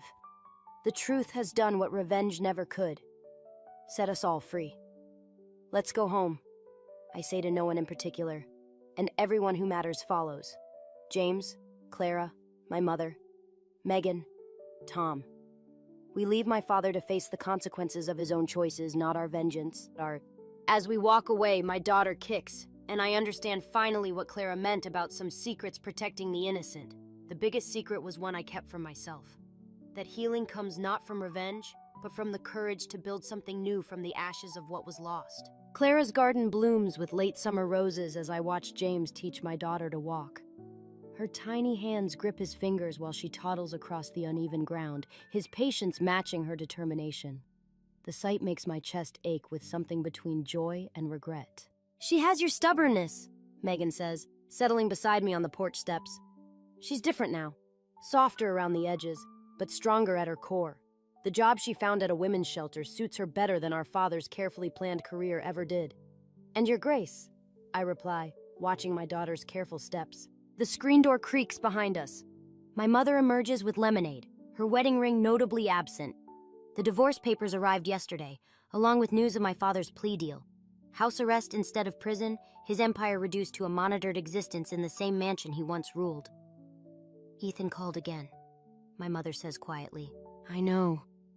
I touch my phone through my pocket, feeling the weight of his unread messages. He wants to meet his daughter, claims he's changed. Maybe he has, but some bridges stay burned. James scoops up my giggling daughter, his slight limp more pronounced after a long day. "Someone's ready for her nap," he calls, heading toward us. "I'll take her," Clara offers, appearing from her garden. She meets James's eyes, mother and son still navigating their complicated truth. He hands over my daughter with a small smile, their shared features obvious now that we know to look for them. "The ethics board approved the new oversight committee," James tells me as Clara disappears inside. "We're implementing screening procedures for all adoption cases. No more secret arrangements." "And Dr. Phillips?" "Lost his license. He's cooperating with the investigation." Tom's truck pulls into the driveway, his son Noah waving from the passenger seat. They've become regular fixtures here, helping Clara with house repairs, joining our makeshift Sunday dinners, building something new from the ashes of what burned. "Dad asked about you," Megan says suddenly. "He wanted to know if you'd bring the baby to see him." The old anger flares, but it's duller now, more like an old scar than an open wound. "What did you tell him?" "That it's not my decision to make." She picks at a loose thread on her sleeve. "He's different now, smaller." "Sometimes smaller is better," my mother observes. "Means there's room to grow." Inside, I hear my daughter's laughter mixing with Clara's soft singing. The sound draws me up, pulling me toward the door, but I pause at the threshold. "I got another letter from the support group," I tell them. 3 more families have come forward about forced adoptions. They're asking for help navigating reunions. "Are you going to help them?" James asks. I think about revenge and justice, about how thin the line between them can be, about my daughter, who will grow up knowing all her family's truths, the beautiful and the ugly ones. Yes, I decide, but not for revenge, for healing. The afternoon light catches the roses, making them glow like tiny flames. Tom and Noah join us on the porch, fitting seamlessly into our patchwork family. My mother pours more lemonade, her hands steady now that she's free. Megan leans against the railing, finally comfortable in her own skin. James watches Clara through the window, their shared pain slowly transforming into understanding. And I stand in the doorway between past and future, knowing that some secrets need to stay buried, while others need the light to heal. My father's perfect world had to burn so something real could grow in its place. My daughter's cry draws me inside, not urgent, but demanding. As I lift her from Clara's arms, she grabs my necklace, the one containing a small photo of all of us at her christening. Her family. Not perfect, not unbroken, but real. "Tell me again," she'll ask someday, "about how our family found each other." And I'll tell her about revenge that turned to redemption, about secrets that became strength, about how sometimes you have to tear everything down to build something true. But mostly, I'll tell her about love, the kind that survives fire and grows back stronger in broken places. Because that's the secret I finally learned. Revenge burns everything, but truth plants gardens. The sound of canvas ripping echoes through my studio like a gunshot in the night. For a moment, I freeze at the doorway, my hands still on the light switch, watching my brother methodically destroy everything I've created for tomorrow's gallery opening. "Ryan," I whisper, but he doesn't stop. His expensive suit jacket lies discarded on my work table, his crisp white sleeves rolled up as he tears through another painting. My paintings. 6 months of work, scattered in shreds across the hardwood floor. I'm Elizabeth, and this is the moment I decide my brother needs to pay for everything he's done. What the hell are you doing? My voice comes out stronger now, anger replacing shock. Ryan turns, and there's something in his eyes I've never seen before. Something wild and desperate. Protecting you, he says, reaching for another canvas. This little art hobby of yours? It needs to stop. You're embarrassing the family. I lunge forward, grabbing his arm. Get out! He shakes me off like I'm nothing. I stumble backward, catching myself against the wall. You don't get it, Liz. Mom and Dad have plans for you. The firm needs both of us. Your name's already on the letterhead. I never agreed to join the firm. My throat tightens as I survey the carnage. 3 years of art school, countless nights perfecting my technique, all destroyed because my golden boy brother decided to play God with my life. You don't have a choice. Ryan picks up my favorite piece, a portrait of our grandmother Eleanor that took me 2 months to complete. The Turner family has expectations. Put it down, he smirks, that same smirk he's worn since childhood whenever he got his way. Or what? The canvas tears with a sound like breaking glass. I launch myself at him, fists flying, but he's bigger, stronger. He catches my wrists, pushing me away with enough force to send me sprawling. Still the same weak little sister, he says, straightening his tie. Always needing protection from your own bad decisions. What's going on here? We both freeze. Grandmother Eleanor stands in the doorway, her silk robe wrapped tight around her small frame. Her eyes scan the destruction, taking in every detail with laser precision. Ryan was just leaving, I say, getting to my feet. Was he? Eleanor's voice could freeze hell. It looks more like Ryan was destroying his sister's life's work the night before her first gallery showing. Ryan's facade cracks slightly. Grandmother, I can explain. I sincerely doubt that. Eleanor steps into the studio, her slippers crunching on broken frames. Your father may indulge this behavior, but I won't. Not anymore. This isn't about Dad, Ryan protests, but we all know it is. It's always been about Dad, about living up to the Turner name, about maintaining the perfect family image at any cost. Eleanor turns to me. Elizabeth, go to bed. We'll deal with this in the morning. Then to Ryan. You and I need to have a long overdue conversation about consequences. I leave them there, climbing the stairs to my bedroom in our grandmother's sprawling house. My hands shake as I sit on the edge of my bed, staring at nothing. Tomorrow's gallery opening is ruined.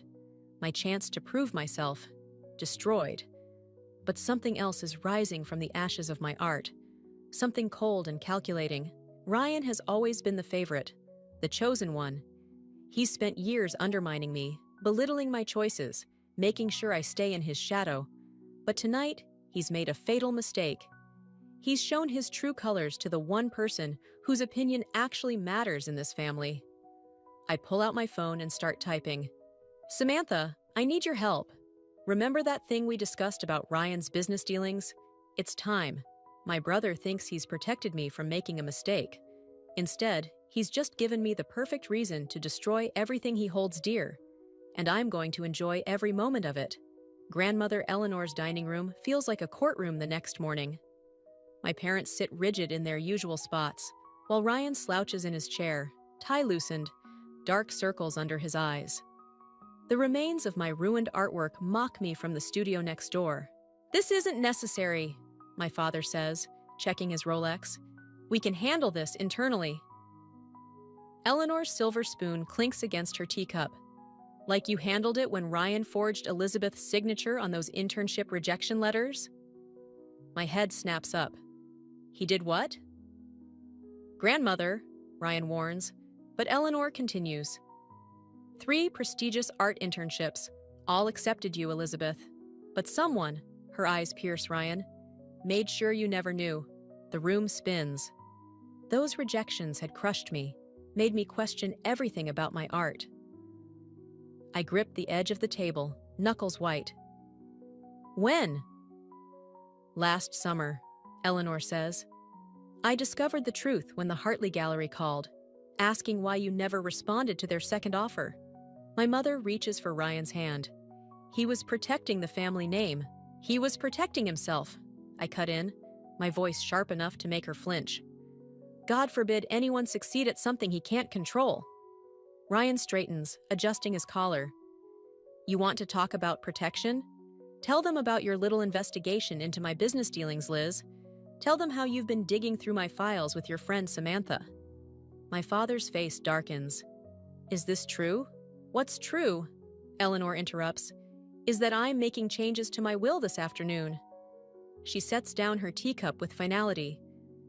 Elizabeth will receive full ownership of this house and my art collection. Additionally, I'm establishing a trust to fund her artistic endeavors. The silence is deafening. Ryan's face goes from red to white. Mother, my father starts, but Eleanor raises her hand. I'm not finished. Ryan's monthly allowance ends today. He can survive on his salary from the firm, assuming there's nothing in his business dealings that might jeopardize that position. Ryan's chair scrapes back. This is ridiculous. Dad, are you going to let her?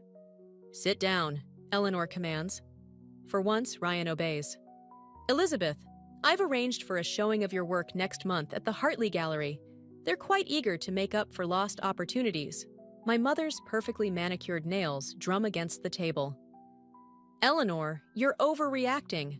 Ryan has always had the family's best interests. At heart? I laugh, the sound bitter even to my ears. Is that why he destroyed my entire collection? Because he cares so much? You can paint more pictures, Ryan snaps. I'm trying to preserve our legacy. Your legacy, I correct him. I never wanted it. Eleanor stands, her small frame somehow filling the room. The discussion is over.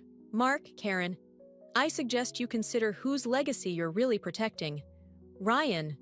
She pauses, something like sadness crossing her face. You have until the end of the month to move out of the guest house. As my parents hurry after Eleanor, probably to plead Ryan's case, my brother remains seated, staring at his reflection in the polished table. For a moment, I see something crack in his perfect facade. You won't win this, he says quietly. Dad won't let you destroy everything we've built. I lean closer, voice low. You did that yourself, brother dear. I'm just making sure everyone sees it. His phone buzzes, probably Vivian, wondering why he never came home last night. As he reaches for it, I notice his hands shaking slightly. By the way, I add, standing, those business dealings you mentioned? Samantha's not the only one who's been looking into them. The SEC finds anonymous tips very interesting these days. Ryan's head snaps up, real fear flickering in his eyes. You wouldn't. Why not? You taught me everything I know about protection. I head for the door, pausing in the doorway. Oh, and Ryan, next time you want to destroy someone's art, make sure they don't have backup files of everything. The Hartley showing is going to be digital prints. Bigger, better, and completely destruction-proof. As I walk away, I hear something crash behind me. Probably another family heirloom meeting my brother's rage. But for the first time since last night, I smile. Sometimes karma needs a little push, and I'm done playing the victim in Ryan's carefully curated world. Let him rage. His perfect facade is cracking, and I plan to be there when it finally shatters. Samantha slides a manila folder across her desk, her expression grim. You need to see this, Liz. Inside are bank statements, transaction records, and emails, all bearing Ryan's digital fingerprints. My hands start shaking as I process what I'm seeing. The numbers don't lie. My perfect brother has been embezzling from our father's firm for years. There's more, Samantha says, pulling up something on her computer. Remember that charity foundation he started last year? The one Dad bragged about at every family dinner? The screen shows a complex web of shell companies, all leading back to offshore accounts. My stomach turns. It's a front. A very sophisticated one. Samantha leans back in her chair. He's been laundering money through fake art purchases. Ironic, considering how he feels about your career choice. A knock at her office door makes us both jump. Vivian stands there, Ryan's girlfriend, her designer handbag clutched tight against her chest. Her mascara is smeared. "I need to talk to Elizabeth," she says. "Alone." Samantha gives me a warning look, but I nod. She gathers her things and leaves, closing the door behind her. "Ryan's losing it," Vivian says the moment we're alone. "He came home last night ranting about Eleanor's will, about you ruining everything. He was different, scary different." I keep my face neutral. "And you're telling me this because I found these." She pulls out her phone, showing me photos of documents. He's been forging Eleanor's signature on legal documents, something about reverse mortgages on her properties. My blood runs cold. When? Last month, before she changed her will. Vivian's hands tremble. He said it was insurance, in case she ever turned against him. I thought he was just being careful. The pieces clicked together. Ryan wasn't just protecting his image. He was preparing for war. And now that Eleanor's changed her will, he's backed into a corner. "Why are you showing me this?" Vivian wipes her eyes. "Because I'm pregnant, and I need to know what kind of man is really going to be my child's father." The revelation hits like a punch to the gut. This changes everything. Or should it? Ryan's actions have already destroyed so much. Would exposing him now hurt more than just him? My phone buzzes. A text from Eleanor. "Come home now. Emergency." I have to go, I tell Vivian. But we're not done talking about this. The drive home feels endless. When I arrive, police cars line the driveway. My father stands on the front steps, face ashen. Ryan is nowhere in sight. "What happened?" "Your grandmother," he says, voice hollow. "Someone broke into her study. All her legal documents, her computer. Everything's gone. They found her unconscious. The world tilts sideways. Is she? She's alive, but the doctors aren't sure." He trails off, running a hand through his gray hair. "They're calling it a robbery gone wrong. But we both know better. This has Ryan written all over it. Desperate, cornered Ryan, willing to hurt his own grandmother to protect his secrets. Inside, crime scene technicians dust for prints. I climb the stairs to Eleanor's study, stopping short at the doorway. The place is ransacked, but something's off. The destruction looks calculated. Only certain drawers have been opened, specific files taken. My mother appears beside me, her perfect makeup unable to hide her distress. The detective has questions about Ryan's whereabouts last night. "Do you really want those answers, Mom?" She flinches.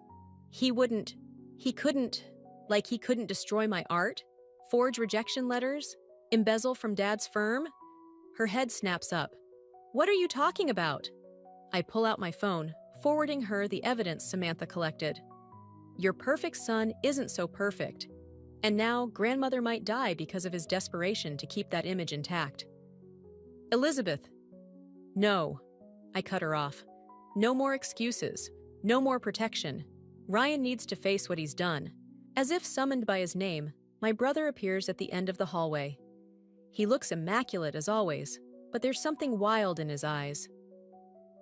"Family meeting," he announces with an unnatural calm. "Everyone in the dining room, now." I meet his gaze, seeing the cornered animal beneath his polished exterior. He knows I know, and he's about to do something desperate. The question is, am I ready for what comes next? The hospital corridor stretches endless and white. Eleanor lies behind one of these doors, machines keeping her stable while the police search for answers I already have. My phone buzzes.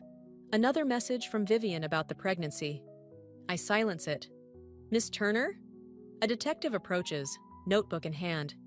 "We found something interesting in your grandmother's study." I follow him to a small conference room where surveillance photos spread across the table. They show Ryan meeting with men I don't recognize, exchanging envelopes, shaking hands in shadowy parking lots. "These were hidden in a false bottom drawer," the detective says. Along with this. He slides over a USB drive. Eleanor was investigating him? Looks that way. We're more interested in why someone would attack an elderly woman over some photos. My father appears in the doorway, his lawyer mask firmly in place. Elizabeth won't be answering any more questions without representation. Dad? Now Elizabeth. In the hallway, he grips my arm tight enough to hurt.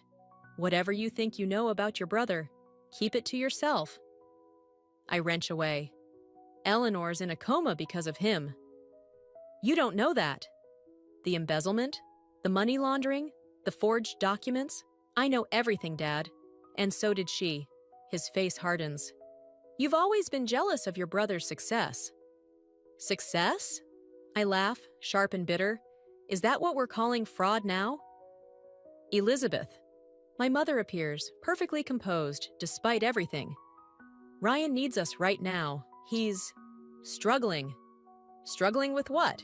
Getting caught? She flinches. He's at the house. Says he won't speak to anyone but you. Of course he does. Ryan always did love an audience for his performances. But something in my mother's eyes makes me pause. What aren't you telling me? Just be careful, she whispers. He's not himself. I find Ryan in Eleanor's study, standing exactly where she fell. He's still wearing the same suit from yesterday, now wrinkled and stained. Empty bottles litter the desk. Vivian told you. It's not a question. About the baby? Yes. He picks up one of Eleanor's crystal paperweights, turning it over in his hands. Did she tell you it might not be mine? That stops me cold. What? She's been sleeping with Dad's partner for months. He laughs, hollow and sharp. Funny, right? The perfect son, the golden child, can't even keep his girlfriend faithful. Ryan, you know what's really funny? He hurls the paperweight against the wall. It shatters, sending crystals skittering across the floor. Eleanor knew. She knew everything. The embezzlement, Vivian's affair, all of it. She was gathering evidence, building a case. To protect the family. To destroy me! He whirls on me, eyes wild. She was going to expose everything unless I signed over my shares in the firm. To you. The pieces click together. That's why you attacked her. I didn't mean to. His voice cracks. I just wanted the evidence gone. She fought back. She wasn't supposed to fight back. My phone buzzes again. A text from Samantha. SEC agents just arrived at the firm. Ryan's accounts are frozen. They're coming for you, I say quietly. I know. He straightens his tie, a reflexive gesture so familiar it hurts. That's why you're going to help me leave the country. What? You have access to Eleanor's accounts now. Wire me enough to disappear, and I'll leave everything else to you. The house, the firm shares, all of it. And if I don't? His smile is razor sharp. Then I tell the police who really forged those documents in Eleanor's name. I still have your practice sheets. The weight of his words hits me like a physical blow. He planned this. All of it. The attack on Eleanor, the evidence, the setup. It was all to force my hand. You're bluffing. Sour am I? He pulls out his phone, showing me photos of papers covered in Eleanor's signature, in my handwriting. You're not the only one who's been gathering evidence, sister dear. Outside, sirens wail in the distance, growing closer. Ryan holds out his hand. Tick-tock, Liz. What's it going to be? Your revenge or your freedom? The Hartley Gallery buzzes with opening night energy, but I barely notice the crowds admiring my digital prints. My phone keeps lighting up with hospital updates about Eleanor, each one a reminder of what Ryan's desperation has cost us. Elizabeth Turner? A woman in a sharp suit approaches, badge visible on her hip. Agent Martinez, SEC, do you have a moment? Before I can answer, Samantha materializes beside me. My client isn't answering questions without legal representation. Client? I turn to her, but she squeezes my arm in warning. I'm not here about your brother's fraud, Martinez says quietly. I'm here about the wire transfers from your grandmother's accounts this morning. My stomach drops. What transfers? $3 million. Moved through a series of offshore accounts. The authorization came from your IP address. Samantha's grip tightens. We're done here, but I'm already putting it together. Ryan's ultimatum, the forged signatures he threatened to pin on me, and now this. He's making good on his threat, but with a twist. He's framing me for both crimes. Miss Turner? A gallery assistant appears. There's a situation with one of your pieces.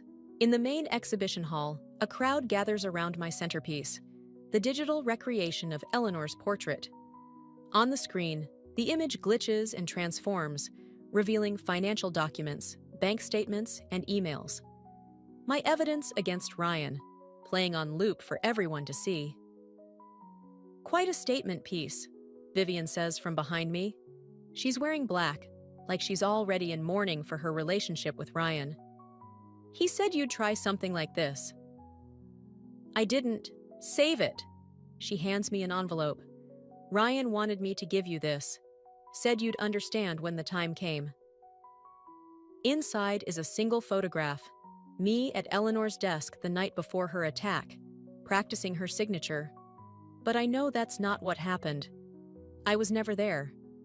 The image is doctored, but expertly, impossible to prove without the original. My phone buzzes. A text from an unknown number. Check your email. You have 1 hour to transfer the remaining funds, or the police get everything.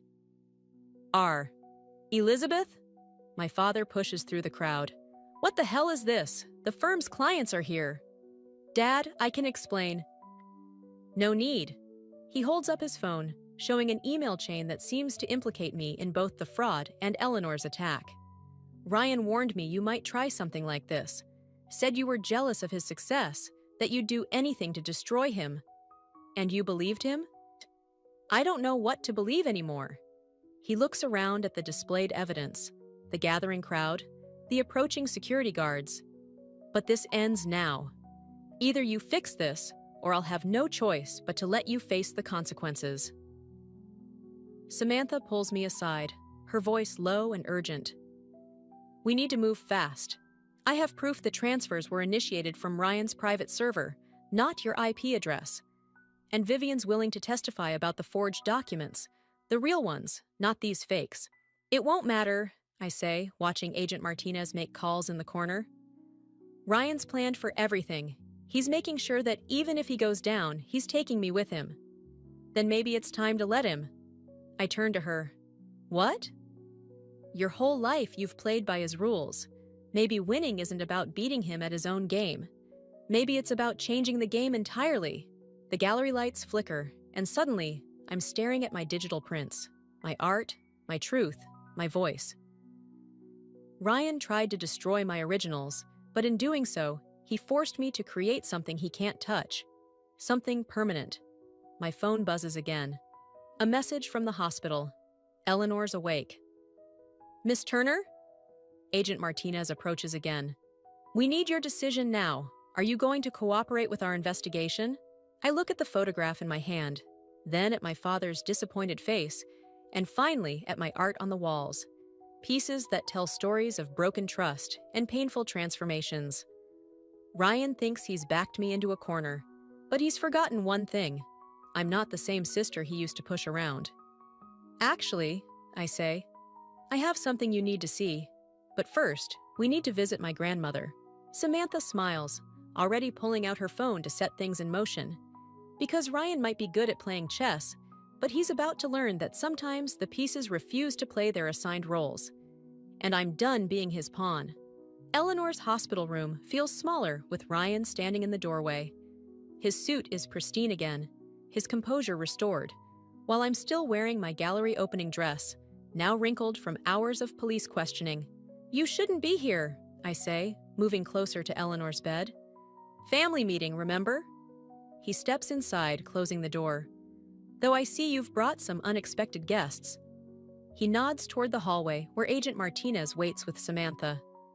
Eleanor's monitors beep steadily as she watches us, her eyes sharp despite the medication. She can't speak yet, but her hand tightens around mine. It's over, Ryan. I reach for the call button, but he's faster, snatching it away. Nothing's over until I say it is. He pulls out his phone. Did you know Dad's been recording our conversations? Every threat, every accusation you've made against me, all documented. Of course, the timestamps have been adjusted. My throat tightens.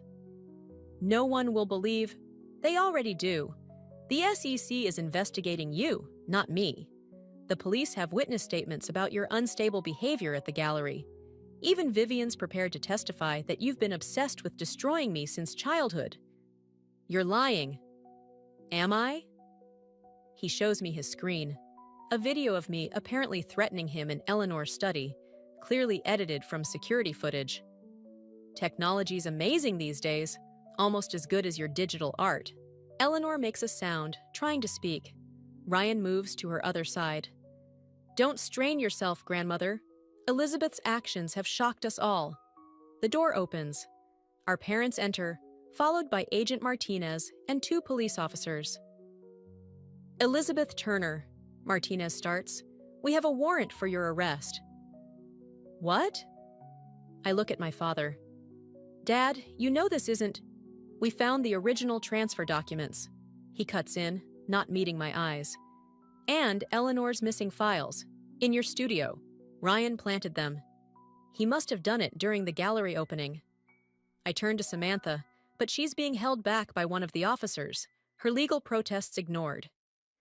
You have the right to remain silent, Martinez begins, approaching with handcuffs. Wait! Eleanor's voice, weak but clear, stops everyone. Ryan did it. Ryan laughs softly. Grandmother, you're confused. The doctors said the medication might... Security, cameras. She points weakly at her bedside table. Pendant. I reach for her necklace, an antique locket I've never seen her without. It clicks open, revealing not photos, but a tiny USB drive. Ryan lunges for it, but I'm already backing away. You really think I wouldn't protect myself? Eleanor continues, stronger now. After what you did to Elizabeth's internships? Dad! Ryan turns desperate eyes to our father. She's clearly not thinking clearly. The footage is time-stamped, Eleanor says. Every meeting, every threat, including the night you attacked me. The room goes silent, except for the steady beep of monitors. I connect the USB to my phone, hands shaking. The video is crystal clear. Ryan and Eleanor's study, their argument, his push that sent her crashing into the desk.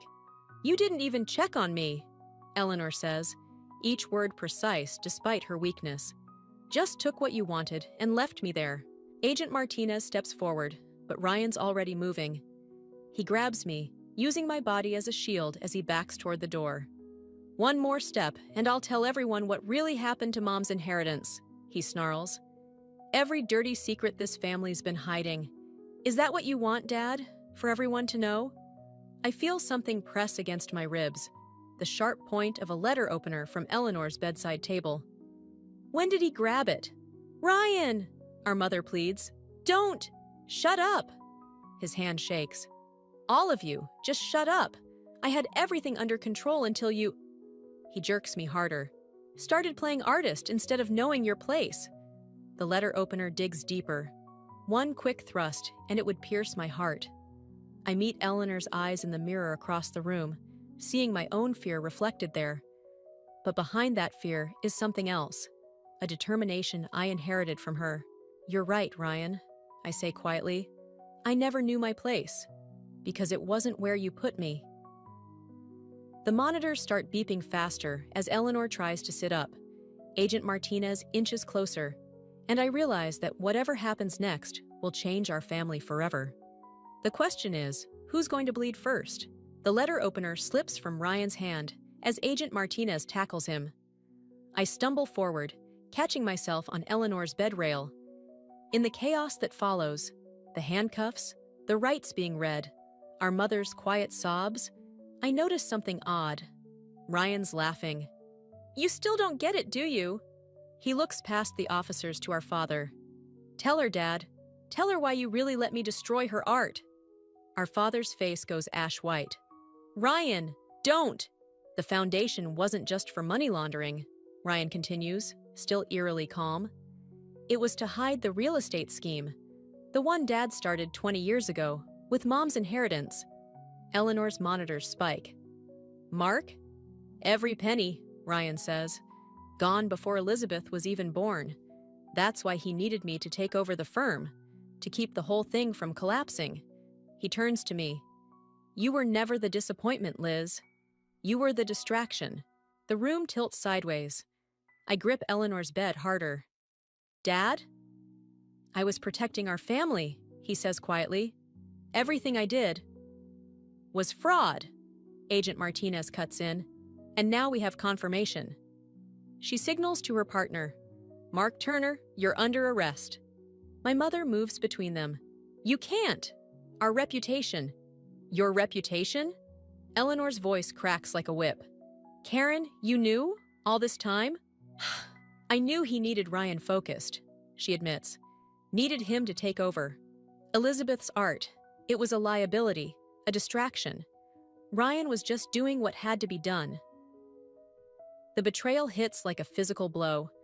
Every destroyed canvas, every sabotaged opportunity. It wasn't just Ryan's jealousy. It was calculated, planned, encouraged. That's why you never stopped him, I whisper. Why you always looked away. Ryan's laughter turns bitter. The perfect son, doing exactly what Daddy wanted. Keeping the sister in line, protecting the family secrets, until Eleanor started changing the rules. You attacked me, Eleanor reminds him, because I discovered the truth. I attacked you because you were going to give everything to her. He lunges against the officer's grip. The one person who could destroy everything we built. Built on lies, I say, finally understanding. On my broken dreams. Your dreams? Ryan sneers. What about mine? Every move, every decision, all orchestrated to keep Dad's house of cards standing. At least you got to choose your cage. The officers move to take our father, but I step forward. Wait. I pull out my phone, showing the video from Eleanor's pendant. There's more than just the attack here, isn't there? More evidence? Ryan's smirk falters. Liz, years of recordings, Eleanor confirms. Every conversation, every scheme, including the real estate fraud. If I testify, I look at Agent Martinez, about everything. The art destruction, the forged rejections, all of it. What happens to my mother? Ryan starts struggling again. Don't you dare. Reduced charges, Martinez says, if she cooperates. My mother stares at me, really sees me, perhaps for the first time. Elizabeth, please. That's the difference between us, I tell Ryan. You destroyed art to keep secrets. I'm using it to expose truth. I turn to Martinez. I'll testify about everything. You'll destroy this family, Ryan warns. No, Eleanor says, reaching for my hand. She'll free it. As they lead Ryan and our father away, my mother sinks into a chair, broken. The perfect family facade finally shatters, leaving only truth in its wake. I never wanted this, she whispers. Neither did I. I move toward the door, where Samantha waits. But at least now we can build something real from the ruins. Eleanor's voice stops me. Elizabeth, the pendant, keep it. Let it remind you that truth, like art, finds its way to the light. I touch the locket now hanging around my neck, feeling its weight, the weight of evidence, of justice, of choices made and prices paid. Ryan chose to be our father's weapon. I'm choosing to be Eleanor's truth-teller. The irony doesn't escape me. In the end, my art didn't just survive their destruction. It became the lens through which their whole carefully constructed world was exposed. Sometimes revenge isn't about destroying your enemies. Sometimes it's about bringing their darkness into the light and letting truth do the rest. The courtroom empties slowly after the sentencing. My father doesn't look back as they lead him away. Ryan stares straight ahead, his perfect posture finally broken. Only my mother lingers, clutching her designer handbag like a shield. Elizabeth, her voice catches. Please. I adjust Eleanor's pendant around my neck. The trust is set up for the baby. Vivian knows the terms.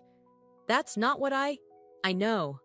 I gather my papers, testimony, evidence, truth carved in black and white. But sometimes sorry isn't enough. At Eleanor's house, my house now, I find her in the studio, surrounded by half-finished paintings. She's stronger now, but something fragile lingers in her movements as she sorts through old photographs. Found something interesting? I ask. She holds up a yellowed envelope. Letters, from your grandfather to me. Her hands shake slightly. About your father when he was young. About choices I made. Inside are dozens of letters, dating back decades. One catches my eye. My dearest Eleanor, your decision to protect Mark from the consequences of his actions will shape not just his future, but generations to come. History repeats, Eleanor says quietly. I enabled your father the same way he enabled Ryan, the same way your mother enabled them both. And now? Now we break the cycle. She hands me a final document, transfer papers for the family firm. The board wants you to take over. Clean slate, new direction. I almost laugh. I'm not a businesswoman. No, you're an artist. Maybe that's exactly what the firm needs. Someone who sees truth instead of opportunity. My phone buzzes. Samantha, with updates about the gallery's upcoming show. My new series, Family Portraits in Truth and Shadow. The exhibition that will tell our story through art, not lies. Ryan asked to see you, Eleanor mentions, before they transfer him. I know. Will you go? I touch the pendant, feeling its weight. Some portraits are better left unpainted. The doorbell rings. My mother stands on the porch, holding a familiar box. My childhood art supplies. The ones she'd hidden away when Ryan first started pressuring me to focus on real work. I saved them, she whispers. All these years, I just couldn't watch you choose a harder path. You chose the easy path, Mom. Look where it led. She sets the box down carefully. I'm selling the house, moving somewhere smaller, starting over. Good. Elizabeth! She straightens, finding a shadow of her old strength.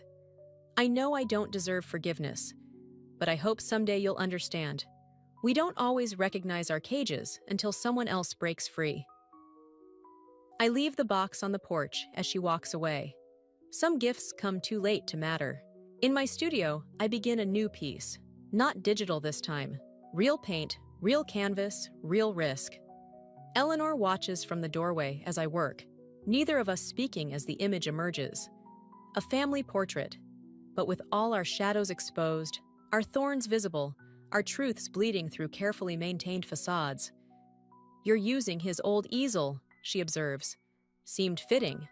The easel had been Ryan's first attempt at destroying my art years ago. I'd rebuilt it, stronger than before. Like me. The baby's due next month, Eleanor says. Vivian wants to name her Eleanor Elizabeth. My brush pauses. Think she'll be different? Break the pattern? That depends. On what? On whether we teach her to paint her own portraits instead of living in someone else's. I step back, studying my work. The canvas shows our family tree, but the branches are thorned vines, beautiful and dangerous. At the bottom, a new shoot grows away from the tangles, reaching toward clear sky. You know, Eleanor says, revenge isn't always about destruction. Sometimes it's about creation, building something new from the ashes of what others tried to burn. I add one final touch, a small pendant hanging from the youngest branch, catching light that seems to come from within. Then let's create something worth inheriting, I say, and reach for a fresh canvas. Behind me, Eleanor smiles, and the morning light streams through windows that no longer hold shadows. The heavy oak doors of Vincenzo's creaked as I pushed them open, my heart pounding against my ribs like a trapped bird. Tonight would change everything. I'd rehearsed the words 1,000 times, but they still felt like broken glass in my mouth. My name is Mary, and I was about to detonate my family's perfect little world. The restaurant hummed with the usual Friday night chaos, Servers weaving between tables, wine glasses clinking, the constant chatter of satisfied customers. My father's pride and joy. His temple of culinary tradition, where he'd spent 30 years building our family legacy. The legacy I was about to reject. "You're late." Tom's voice cut through the ambient noise as I reached the private dining room. My brother's perfectly pressed shirt and carefully styled hair screamed of the control he'd inherited from our father. "Everyone's waiting." "Traffic," I lied, smoothing my dress. The truth, I'd spent 20 minutes sitting in my car, gathering courage, would only give him more ammunition. The private dining room fell silent as I entered. Mother's fingers tightened around her wine glass. Her smile stretched thin across her face. Father sat at the head of the table, his presence filling the room like smoke. Grandma Eleanor's knowing eyes met mine, and I saw a flash of understanding cross her weathered features. "Well, if it isn't our prodigal daughter," Father said, raising his glass. "Finally decided to grace us with your presence at our monthly family dinner?" I took my seat, the leather chair squeaking beneath me. "I had a client meeting that ran late." "Ah, yes, your little gardening hobby." Tom smirked, cutting into his veal. "How's that going?" "It's landscape design," I corrected, my voice steady despite the tremor in my hands. "And I just landed the Peterson estate project." "The Petersons?" Mother's eyebrows shot up. "Charles Peterson's place?" "Yes." I reached for my water glass, buying time.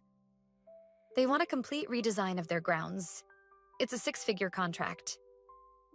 Father's knife scraped against his plate. "That's interesting, but surely not as interesting as the expansion plans for Vincenzo's.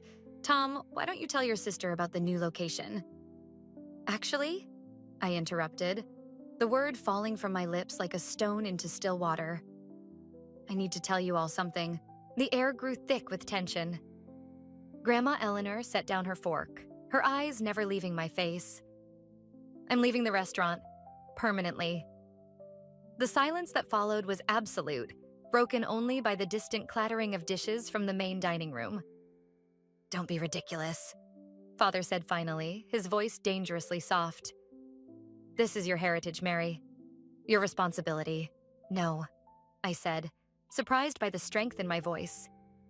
"It's your dream, Father, not mine. I'm building my own legacy now."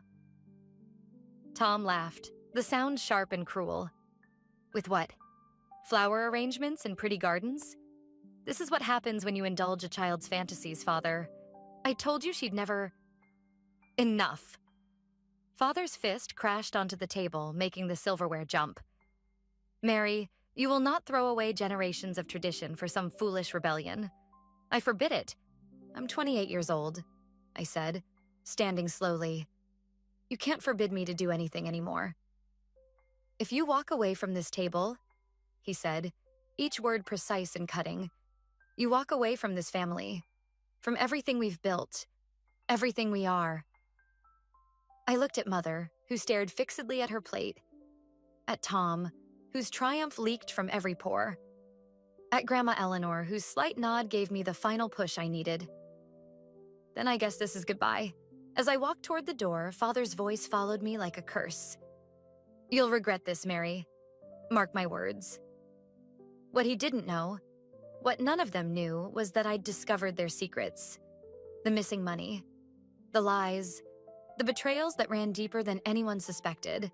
They thought this was about rebellion, about gardens versus restaurants. They had no idea this was just the beginning. I pushed through those heavy oak doors one last time, leaving behind the suffocating weight of false loyalty and forced traditions. In the cool night air, I finally allowed myself to smile. Let them think they'd won. Let them believe they'd broken me. Revenge, like the gardens I designed, required patience, planning, and perfect timing. And I had all three. Grandma Eleanor's garden always smelled of earth and secrets. 3 days after walking out of Vincenzo's, I found myself kneeling in her herb beds, dirt under my fingernails, trying to forget the 17 missed calls from my mother. "Your father used to hide here too," Grandma Eleanor said, settling into her weathered wooden chair beside the lavender. "Back when he was courting your mother and my husband disapproved." "Father?" Hiding? I yanked a stubborn weed, imagining it was Tom's smug face. That doesn't sound like the great Richard Thompson. People change, dear. Usually not for the better.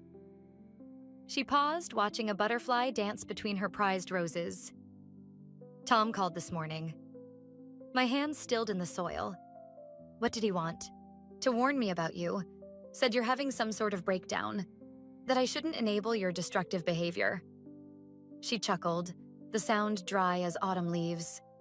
I told him to stuff it. Grandma? Oh, please, I'm 78. I've earned the right to speak my mind. She leaned forward, her voice dropping. But Mary, there's something you should know. I overheard your father and Tom talking last week, before your announcement. Something about missing funds and... The crunch of tires on gravel cut her off. Mother's silver Mercedes rolled into view and my stomach clenched. I'll handle this, Grandma Eleanor said, rising with surprising agility. You go around back through the kitchen. Take the box on the counter. I've been meaning to give it to you anyway. I slipped through the garden gate as Mother's heels clicked up the path. Their voices drifted over the hedges. Susan, what a surprise. Tea? Where is she, Mother? Who? The garden fairy? She was here earlier, stealing my strawberries. In the kitchen, a dusty wooden box sat waiting. Inside, yellowed papers caught my eye. Bank statements, letters, old photographs. One showed a younger version of my father standing beside an unfamiliar man, both wearing Vincenzo's uniforms. On the back, in Grandma's careful script, Richard and Marco, 1985. Original partners. Original partners?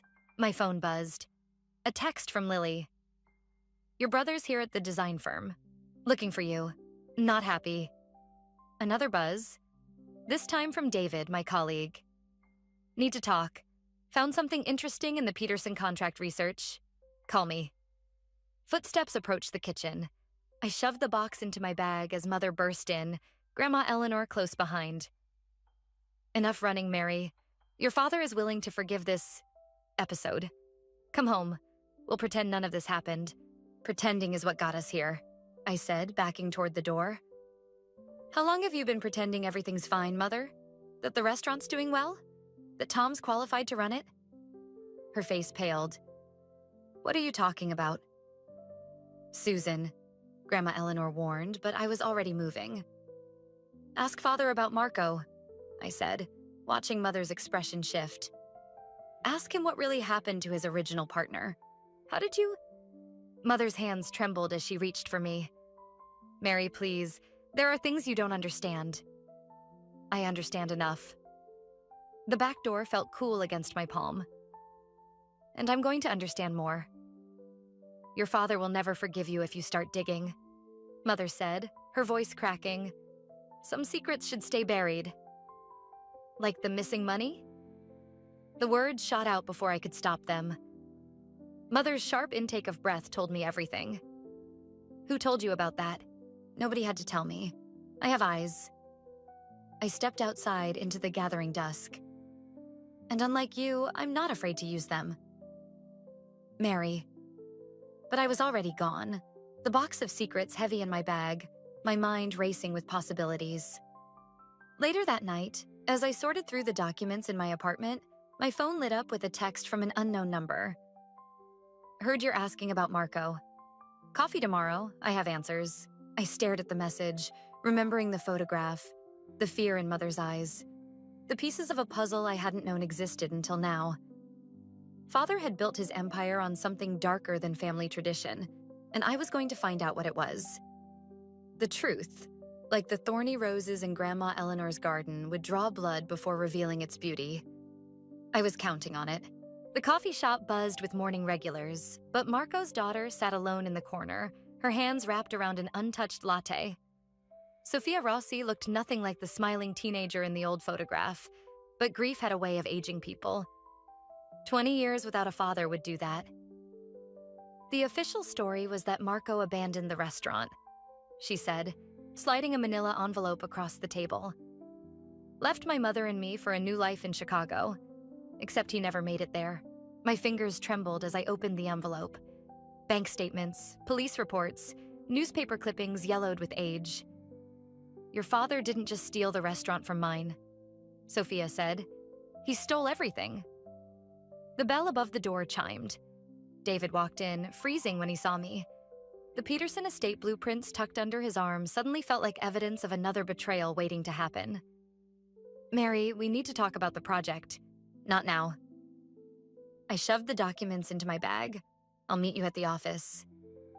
Sophia's dark eyes followed David as he retreated. "Be careful who you trust. I learned that lesson too late." Back at the design firm, I locked myself in my office, spreading Marco's papers across my desk.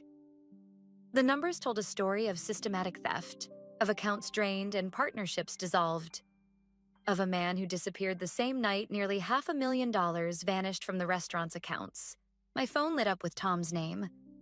I declined the call, but his text came through anyway. "The Peterson contract is void.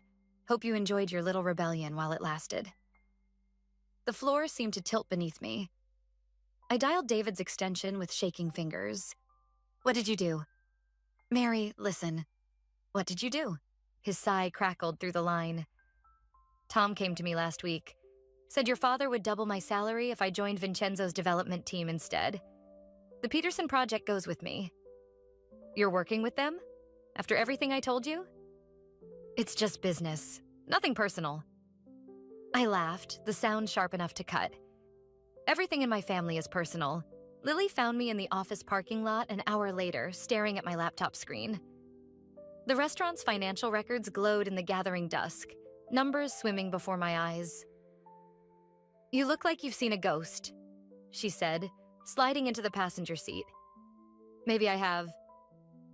I turned the screen toward her. "Look at these transfers. Every month, large sums moving through shell companies. It's still happening. Father's not just stealing from the restaurant, he's laundering money through it." "Holy shit." Lily squinted at the screen. "Does Tom know?" "Tom's probably helping him. The golden child wouldn't dare question." A sharp rap on my window made us both jump. Mother stood there, her perfect makeup unable to hide the fear in her eyes. "We need to talk," she mouthed through the glass. In the quiet of an empty conference room, Mother's composure cracked. "Your father knows you've been talking to Sophia Rossi. He's not himself, Mary. I've never seen him like this." "Like what? Scared?" "Dangerous." She gripped my arm. "Whatever you think you know about Marco, let it go. Please, before someone else gets hurt." "Like Marco did?" Mother's hand fell away. "You don't understand what happened back then. What your father had to do to protect us." "Protect us? Or protect himself?" "Both." She moved toward the door, then paused. "Your grandmother called. Said she has more documents for you. Don't go there tonight. Tom's watching the house." But as she left, her words had the opposite effect. If Tom was watching Grandma Eleanor's house, it meant there was something there worth protecting. Something they didn't want me to find. I waited until midnight before driving out to the estate. The gardens were silver under the moon, roses nodding like conspirators in the breeze. A light burned in Grandma Eleanor's study window. The back door opened before I could knock. "I was wondering when you'd come," Grandma said, ushering me inside. "There's something you need to see. Something I should have shown you years ago." She led me to her study, where an old safe stood open in the wall behind her desk. Inside, a single red ledger waited like a time bomb. "Your father didn't just steal the restaurant from Marco," she said, echoing Sophia's words from this morning. "He stole it from me, and now we're going to take it back." I stared at my grandmother, this woman I thought I knew, and saw a stranger with familiar eyes. "What are you saying?" "I'm saying, my dear, that revenge runs in the family." She smiled, sharp as thorns. "And it's time you learned how deep those roots really go." The red ledger burned in my bag like a live coal as I walked into Vincenzo's through the service entrance. 3 decades of secrets wrapped in cracked leather, and every page stained with my grandmother's meticulous handwriting. The kitchen staff barely glanced my way. They remembered me from before. The prodigal daughter who used to help prep vegetables on summer breaks. Tom's voice carried from the office. The health inspector's coming Monday. Make it look good. I slipped past, following the familiar path to Father's private office. The safe behind the Tuscan landscape painting called to me like a siren. 20 minutes. That's all I needed. The combination hadn't changed. Mother's birthday, as always. Inside, fresh documents waited like prizes. Loan agreements, property deeds, and a familiar name that made my blood freeze. David's signature, dated 3 weeks ago on partnership papers. Looking for something specific? I slammed the safe shut, but Tom already filled the doorway, his smile sharp as broken glass. You always were terrible at being sneaky, little sister. Funny, I was just thinking the same about you. I held up David's contract. How long have you been planning this? Since you started asking questions about Marco. He stepped closer, reaching for the paper. Did you really think Father would let you walk away knowing what you know? I backed toward the window. And what exactly do I know, Tom? That depends on what Sophia Rossi told you. His eyes flickered to my bag. And what's in that ledger grandmother gave you? The bottom dropped out of my stomach. How did you... Because I've been watching you, Mary. We all have. Did you think you were the only one grandmother trusted with her secrets? A noise from the hallway made us both turn. Father stood there, looking older than I'd ever seen him. I told you to wait, he said to Tom, his voice heavy with something that might have been regret. She has the ledger, Tom replied. We need to... Need to what? I cut in, anger burning away my fear. Make me disappear like Marco? Father's face went slack. What did you say? I know everything. The money laundering, the embezzlement, how you forced Marco out and then... Shut up! Tom lunged forward, but Father caught his arm. Mary, Father said quietly, whatever you think you know about Marco is the truth. A new voice interrupted. Mother stood in the doorway, her hands shaking but her spine straight. And it's time she heard all of it. Susan, don't... I've kept your secrets for 20 years, Richard. I won't do it anymore. She turned to me. Marco didn't just disappear, Mary. He was murdered, and your brother helped cover it up. The world tilted sideways. Tom's face had gone chalk white. That's a lie. Is it? Mother's laugh was bitter as medicine. You were only 12, but you saw everything that night. And your father convinced you it was an accident, that keeping quiet would protect the family. I clutched the ledger tighter, remembering grandmother's words. Revenge runs in the family. That's why you've been watching me, I said to Tom. Not to protect Father's secrets, to protect your own. You don't understand, he whispered. You never understood what it takes to keep this family together. Together? The word tasted like ash. We were never together. We were just prisoners of his lies. I gestured at Father with the ledger. And grandmother knew everything. She was gathering evidence, waiting for the right moment. The right moment for what? David appeared behind Mother, and my heart contracted at his practiced, innocent expression. How long had he been listening? For justice, I said, meeting Father's eyes. Marco's daughter deserves to know what happened to him, and I'm going to tell her. No, Father said softly. You're not. He reached into his desk drawer and the world slowed down. Mother screamed. Tom moved forward.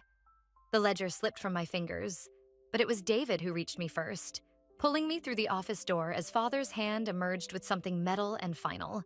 Run, David hissed in my ear. I'll hold them off. But Mary... His eyes met mine. Don't trust anyone, not even me. I ran, my grandmother's ledger clutched to my chest, my family's secrets burning like poison in my veins.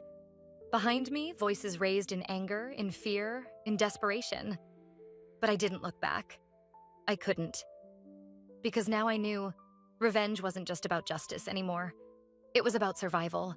Grandma Eleanor's hands shook as she sorted through her medications, the morning sun casting long shadows across her kitchen table.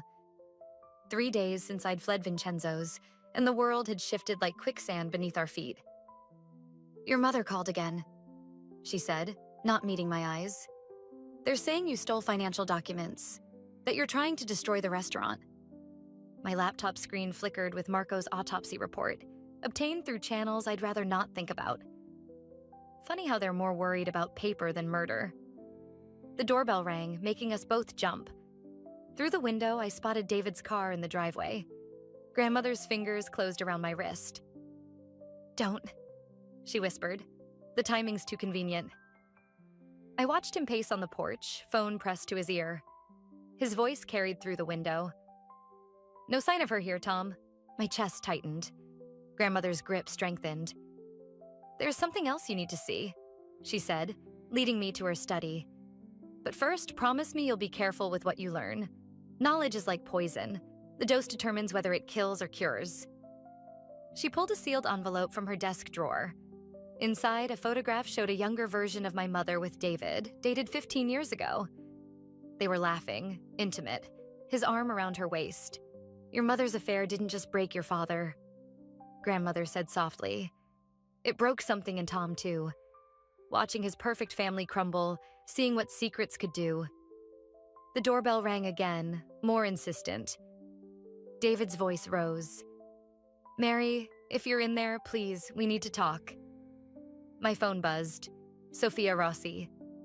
"Emergency? Meet me at the cafe. Found something about the night my father died." "I have to go," I told Grandmother, but she blocked the door. "Wait, there's more." She pressed a USB drive into my palm. "Bank records, properties in your mother's maiden name. The real reason Marco had to die." "What are you saying?" "Your father didn't kill Marco, Mary. Your mother did. And Tom saw everything." The world tilted sideways. Outside, car doors slammed.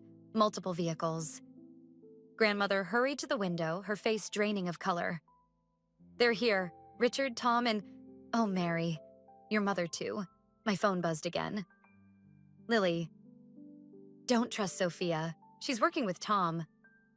"The greenhouse," Grandmother said, already moving. "There's a tunnel left over from Prohibition days. It leads to the old church property." "Come with me." "No." She straightened her spine, suddenly looking every inch the family matriarch. "I'll buy you time. But Mary..." She gripped my shoulders. "Whatever you do next, remember, revenge doesn't have to mean destruction. Sometimes the best revenge is surviving, thriving, building something new from the ashes." Heavy footsteps on the porch. David's voice joined by others. Grandmother pushed me toward the greenhouse door. "The combination to my safe," she whispered. "Use it when the time is right. Now go." I ran through the greenhouse, past the roses she'd taught me to tend, the herbs she'd used to heal my childhood scrapes. Behind me, the front door splintered open, voices raised in anger and accusation. The tunnel entrance lay hidden behind a false panel of gardening tools. As I pulled it shut, I heard my father's voice, cold with fury. "Where is she, Eleanor? Where she needs to be." My grandmother replied, steel in her voice. "Doing what should have been done 20 years ago." A crash. A scream, my mother's. Then Tom's voice, urgent. "She's in the greenhouse." I plunged into the darkness of the tunnel, my grandmother's USB drive clutched in one hand, my phone in the other. Above, footsteps thundered through the greenhouse. Glass shattered. Someone cursed. My phone lit up one last time. An unknown number. Marco's ledger wasn't the only one. Your grandmother kept her own records. Find them and you'll understand everything. D. I switched off the phone, letting darkness swallow me whole. Ahead lay uncertainty, danger, and truth. Behind lay everything I'd ever known, burning to ashes in my grandmother's greenhouse. But she was right. Revenge didn't have to mean destruction. Sometimes it meant surviving long enough to rebuild. And I intended to do both. The old church basement smelled of mildew and broken promises. I huddled in the corner, watching the USB drive's contents flicker across my laptop screen. 3 hours since I'd emerged from the tunnel, and each new document felt like another nail in my family's coffin. My phone vibrated. Lily's 10th attempt to reach me. I let it ring. After what the files had shown me about David's connection to my mother, I couldn't trust anyone. Not even my best friend. A door creaked upstairs. Footsteps echoed through the empty church. "I know you're here, Mary." Tom's voice carried down the stairs. "Grandmother's in the hospital. Stroke, they're saying. She's asking for you." My fingers froze over the keyboard. The latest document showed a series of payments from my mother to Marco, dated weeks before his death. Blackmail money. "You're lying," I called back, already packing my laptop. "Check your phone." A pause. "She collapsed right after you left. The doctors don't think she'll make it through the night." My screen lit up with a hospital photo. Grandmother, pale and small against white sheets. Mother sat beside her, and the timestamp was from 10 minutes ago. "I'm coming down," Tom said. His footsteps descended slowly. Alone, unarmed. "Just let me explain."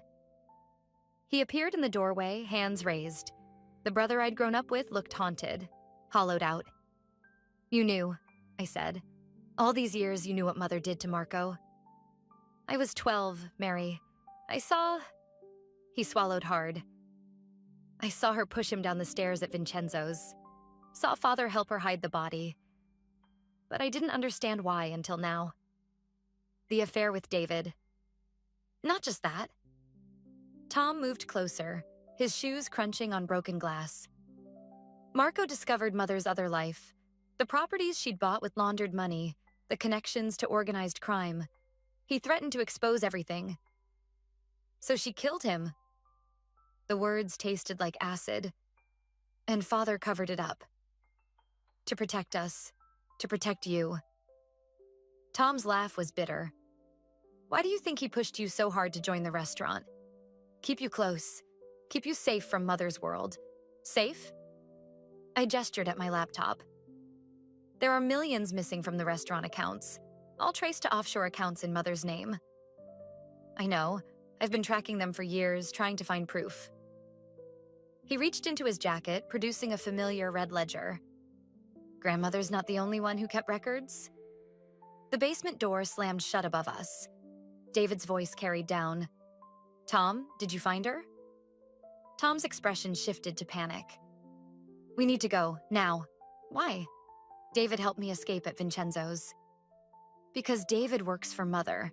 Has for 15 years. Tom grabbed my arm. "Their affair wasn't love, it was business. He's her cleaner when things get messy." Footsteps on the stairs. Tom shoved me toward a broken window. "The tunnels connect under the whole historic district," he whispered. "Go to St. Michael's Cemetery. I'll meet you at Marco's grave in 2 hours." "Why should I trust you?" "Because I'm done pretending." His eyes met mine. Mother killed Marco. Now she's killing Father slowly with guilt, killing our family with secrets. It has to end. The basement door opened. I slipped through the window just as David's voice rang out. She was here, the laptop still warm. I ran through the darkness, Tom's ledger clutched to my chest. Behind me, voices argued. Something shattered. A gunshot cracked through the night. My phone buzzed one final time. A text from Mother. "You're just like Marco. Too stubborn to let things lie. Don't make me solve this problem the same way." I switched off the phone, letting the tunnels swallow me again. The truth about my family lay scattered between 3 ledgers, Marco's, Grandmother's, and now Tom's, each telling a different version of our destruction. But Grandmother lay dying. Tom might be dead. And Mother's cleaner was hunting me through the underground maze of our town's history. For the first time since this started, revenge felt hollow. This wasn't about justice anymore. It wasn't even about survival. It was about legacy. About whether anything good could grow from soil soaked in 20 years of lies. The cemetery waited ahead, Marco's grave holding its own secrets. In 2 hours, I'd either find answers with Tom or join Marco in the family's final betrayal. Either way, the harvest of our sins was ready to be reaped. St. Michael's Cemetery lay silent under a waning moon. Marco's headstone cast a long shadow across the frost-covered grass, and I wasn't alone beside it. Mother stood there, elegant even at midnight, her camel hair coat catching the moonlight. No David in sight, but the weight of her purse suggested she hadn't come unarmed. "Tom's alive," she said, answering my unspoken question. "For now, though his loyalty seems questionable these days." I clutched the 3 ledgers to my chest. Marco's, grandmother's, Tom's, the holy trinity of our family's damnation. "Like yours was to Marco? Loyalty?" She laughed softly. "Marco was a means to an end. Like David. Like your father. Even you if you just played your part." "What part? Ignorant daughter, blind accomplice, survivor." She moved closer, her heels silent on the frozen ground. "Everything I did was to build something lasting, something powerful. The restaurant was just the beginning. It was built on blood money, on Marco's murder. It was built on necessity." Her voice hardened. "Marco threatened everything, not just the money laundering, but the entire network. Your father never knew the full scope, still doesn't." Movement flickered at the cemetery gate. Tom appeared, limping but alive, his dark coat stained darker on one sleeve. "Tell her the rest," he called out. "Tell her about grandmother." Mother's face tightened. Eleanor made her choice. Like Marco did? I stepped back, pieces clicking into place. Grandmother wasn't just keeping records. She was gathering evidence, building a case. "For 20 years, Tom said, moving closer. "Working with the FBI? That stroke wasn't natural, was it, Mother? She was going to destroy everything." Mother's hand slipped into her purse. "Just like you're trying to do now." "No." Father's voice cut through the darkness. He emerged from behind a mausoleum, looking older than I'd ever seen him. "It ends tonight, Susan. No more blood, no more lies." "Richard." Her smile turned razor sharp. "Still trying to protect our children from the truth? That you helped hide Marco's body? That you've been laundering money through our restaurant for decades? To protect them from you." He moved to stand beside me. "But I can't anymore. The FBI has everything. Eleanor's evidence, Tom's recordings, Mary's files." Mother's laugh turned wild. "You think that matters? I built this empire while you played restaurant owner. I have connections you can't imagine." "Had connections." David's voice rang out. He stepped from the shadows, badge glinting in the moonlight.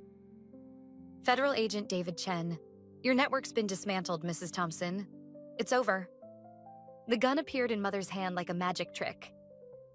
"Nothing's over until I say it is." Everything happened at once. Tom lunged forward. Father shouted.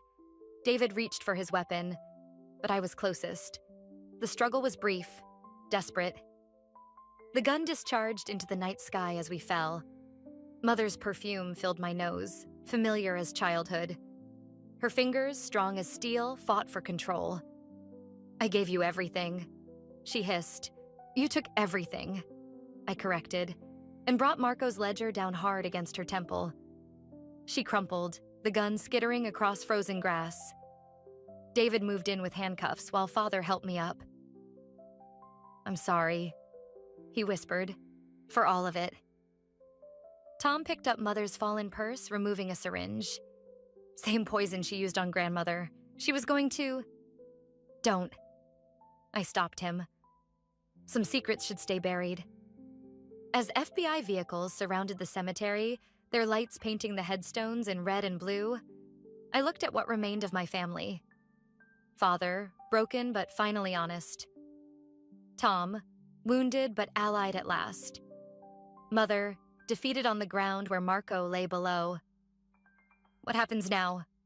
Tom asked. I touched Marco's headstone, feeling the cold marble under my fingers. "We rebuild. Not the restaurant, not Mother's empire, something new."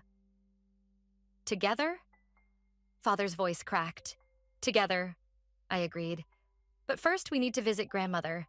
She deserves to know it's finished." Dawn was breaking as we left the cemetery, painting the sky the color of fresh roses. Somewhere in a hospital room, Grandmother Eleanor was waiting.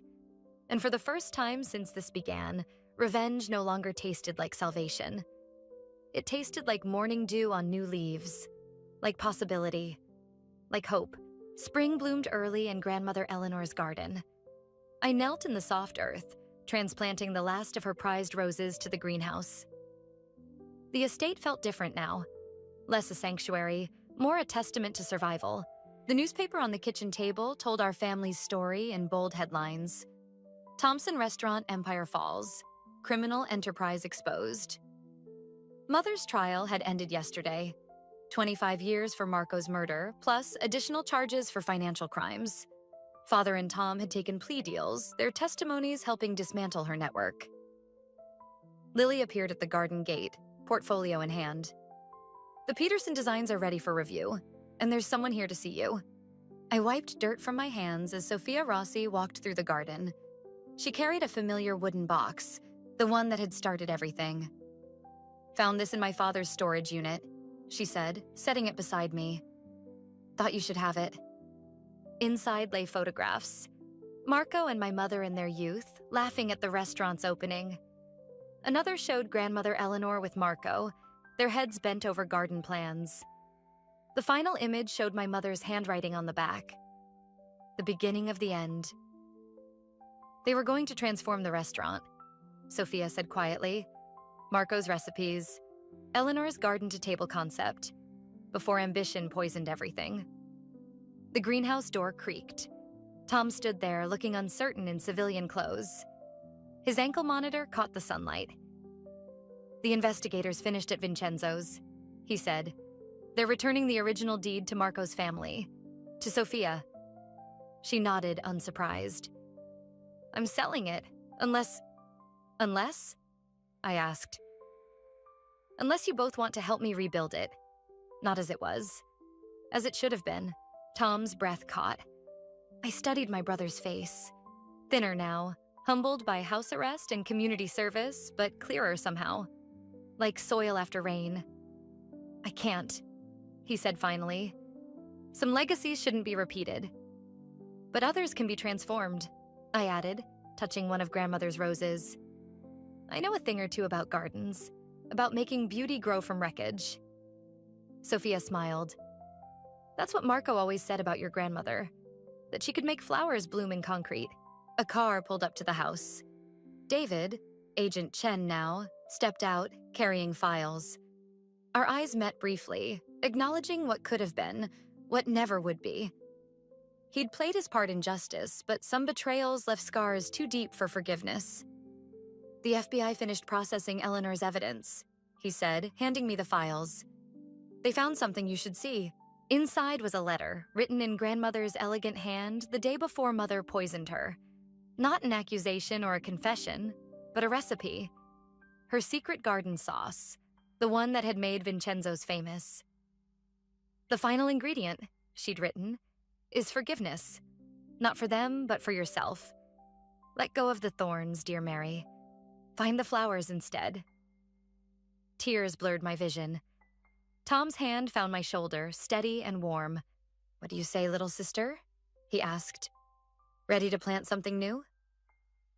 I looked at our strange gathering. Sophia with her father's box, David with his badge and regrets, Tom with his monitor and hope, Lily with her designs and loyalty. All of us marked by the past, but not bound by it. First, I said, we need to finish Grandmother's garden. She always said every ending should nurture a beginning. As they moved toward the greenhouse, I lingered by the roses. Mother's empire had crumbled, but something else had taken root. Something that smelled of basil and redemption, of soil and second chances. The thorns would always be there, reminding us of what was lost. But now they protected something precious. The truth that revenge, like gardens, could be transformed into restoration. I picked up my trowel and joined the others.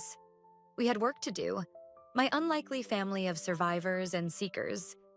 And somewhere, in the rich, dark earth of our shared history, tomorrow's flowers were waiting to bloom. Not in spite of our scars, but because of them. Together, we would make them grow. The text glowed mockingly on my husband's phone. Can't wait to feel your hands on me again. Last night was magical. Love you. I stared at those words until they burned into my retinas, until the screen dimmed and went dark, until my fingertips went numb from gripping the device. 20 years of marriage reduced to 12 words from someone named Olivia. My name is Valeria, and I used to write stories about other people's tragedies. Now I'm living in one. The irony wasn't lost on me.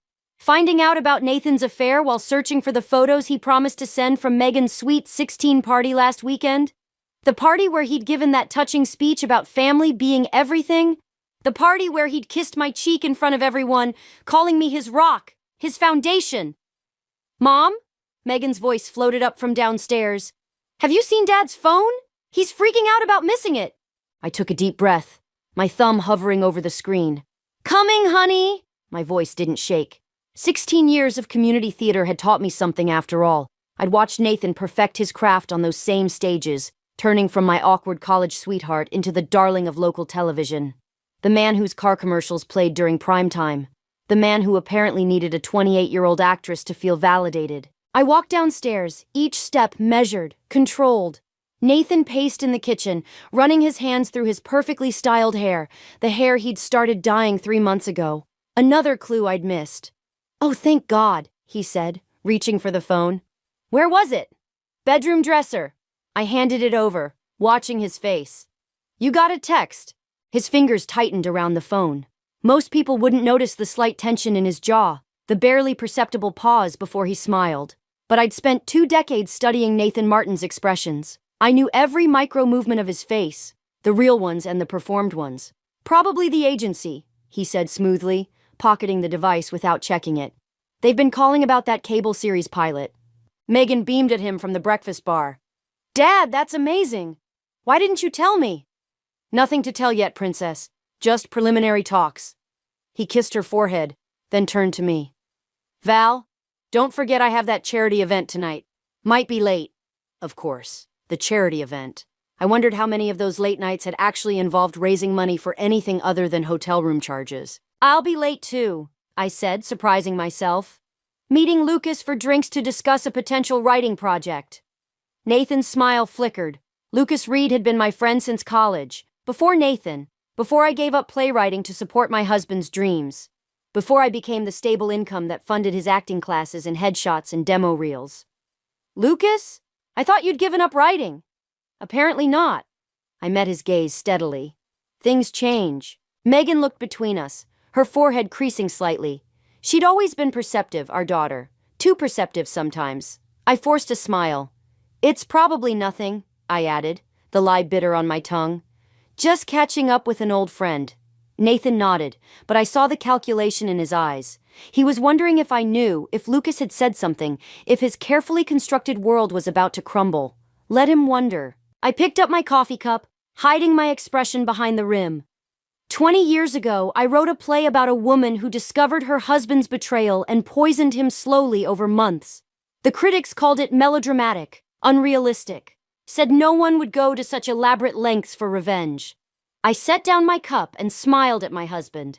Have fun at your event, darling. Break a leg. He'd taught me well, after all. The best performances are the ones where the audience never sees the knife coming. Lucas studied me from across the table at Morton's, his expression shifting from concern to something darker as I finished telling him about Nathan's text messages. Have you confronted him? He asked, swirling his scotch. What's the point? He'll just lie. I stabbed at my untouched salad. You know what he told Megan this morning? That he's being considered for a cable series pilot. Another lie to feed his ego. Actually, Lucas set down his glass. That part's true. The network's interested in him for a supporting role in my new show. The fork clattered against my plate. Of course, the universe wasn't content just letting Nathan destroy our marriage. It had to reward him too. And through my oldest friend, no less. When were you planning to tell me? Tonight, actually. But not like this. Lucas leaned forward. Val, if I'd known about Olivia... Olivia Turner, I cut in. I looked her up. She's guest starring in that medical drama you produce. Another coincidence? The silence stretched between us, heavy with 25 years of friendship and unspoken truths. Finally, Lucas pulled out his phone, tapped a few times, and slid it across the table. On the screen was a production photo. Nathan and Olivia in costume, standing too close, looking at each other with undisguised heat. They met at the callback, Lucas said quietly. I thought it was just chemistry for the camera. I pushed the phone back, my hand steady despite the rage building in my chest. How long have you known? I suspected, but how long? 3 weeks. He wouldn't meet my eyes. I was going to tell you, but Nathan swore it was over. Said it was a mistake, that he loved you and Megan too much to... My laugh cut through the restaurant's refined atmosphere, drawing stares from nearby tables. Let me guess. He gave you his sincere face. The one with the little forehead crease and the slightly trembling lip? He's been perfecting that one since college theater. Val, you know what's funny? I took a long sip of wine. This morning, I was actually grateful for all those years of watching him rehearse. It taught me how to hide what I'm feeling, how to deliver my lines just right. Lucas's expression shifted to alarm. What are you planning? Nothing dramatic. I smiled, remembering the way Nathan had kissed Megan's forehead this morning. So paternal, so pure. Just thinking about that screenplay you mentioned wanting from me. The one about family dynamics and betrayal? Valeria. His voice carried a warning. What? Isn't that what you always told me? Write what you know? I pulled out my credit card as the waiter approached. I think I finally have a story worth telling. This isn't the way... Did you know Megan's been talking about following in her father's footsteps? Wants to study drama in college. I signed the receipt with deliberate strokes. She thinks he's this brilliant artist who sacrificed everything for his craft, who deserves all this success because he worked so hard, stayed so true to his values. She deserves to keep that image of him. Does she? I met Lucas's gaze. Or does she deserve to know that success built on lies isn't success at all? What about your success? He gestured around us. The corporate job? The stable life you've built? Built on what? Suppressing my own dreams? Playing the supportive wife while he... I stopped, noticing my voice had risen again. When I continued, it was barely above a whisper. You know what Nathan said to me last week? That I was lucky he'd helped me find my true calling in corporate work, since my writing never really had that special something. Lucas's face darkened. He didn't. Oh, but he did. Right after his commercial won that local advertising award. I stood, smoothing my skirt. So yes, I think I'll write that screenplay, about a woman who discovers her husband's betrayal and decides to... Well, that would spoil the ending, wouldn't it? Val, wait. I have to go. Megan's alone at home and Nathan's at his... charity event. I picked up my purse. Thanks for dinner, Lucas. And for the inspiration. Sometimes the best stories come from unexpected places. As I walked away, I heard him call after me. What are you going to do? I didn't turn around. Let him wonder. Let them all wonder. After all, isn't that what good writing is about? Keeping your audience guessing until the final act? The Instagram account wasn't even private. That's what broke me. The sheer arrogance of it. Nathan's alternate profile filled with artsy black and white photos of Olivia in various states of carefully curated intimacy. Her hand on his chest.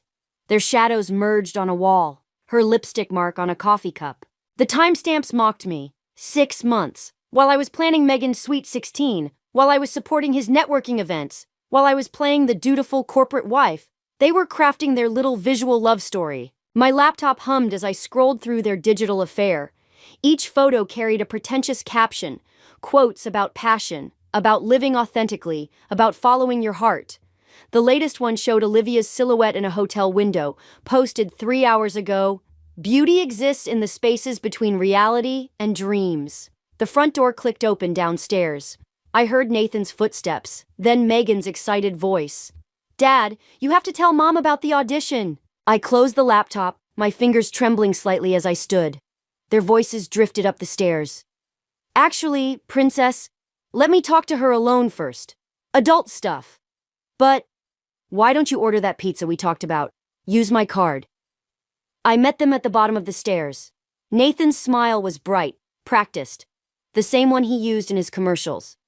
Val, you won't believe what happened at the network meeting. Let me guess, I said, my voice steady. They loved your authentic energy. His smile flickered. How did you... That's your favorite word lately, isn't it? Authentic? I pulled out my phone, Opened Instagram. Like this photo from 2 weeks ago. Authenticity is the light that guides us home. The color drained from his face. Behind him, Megan froze with her father's credit card halfway to her phone. Mom, what are you talking about? Nothing, honey, Nathan said quickly. Just some promotional materials for what? I turned my phone toward him. Your artistic exploration of hotel room photography? Or maybe your deep insights into shadow play with actresses half your age? Valeria, his voice dropped to that warning tone he used when he thought I was being difficult. This isn't the time or place. When is the time, Nathan? Between charity events? Between auditions? Between making our daughter believe you're something you're not? What's going on? Megan's voice cracked. Dad?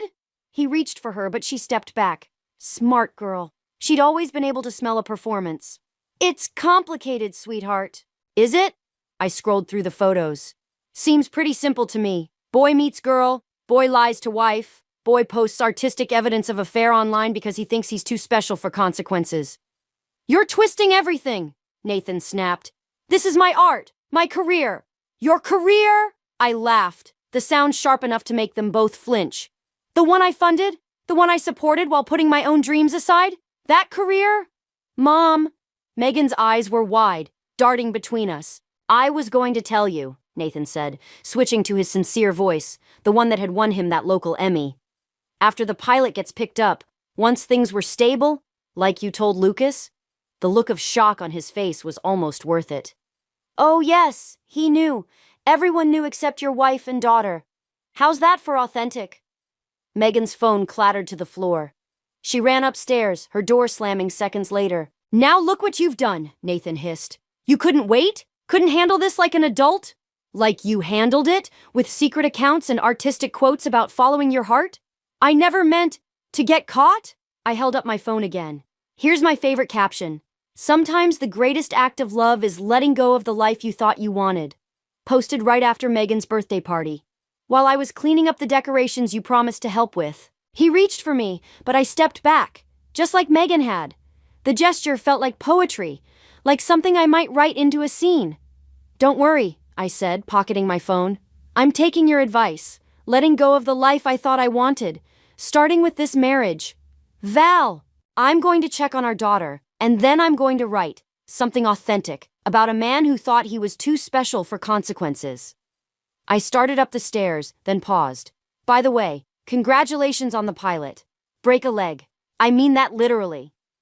My laptop screen flickered in the darkness of my home office as I typed the opening scene. Interior, living room, night.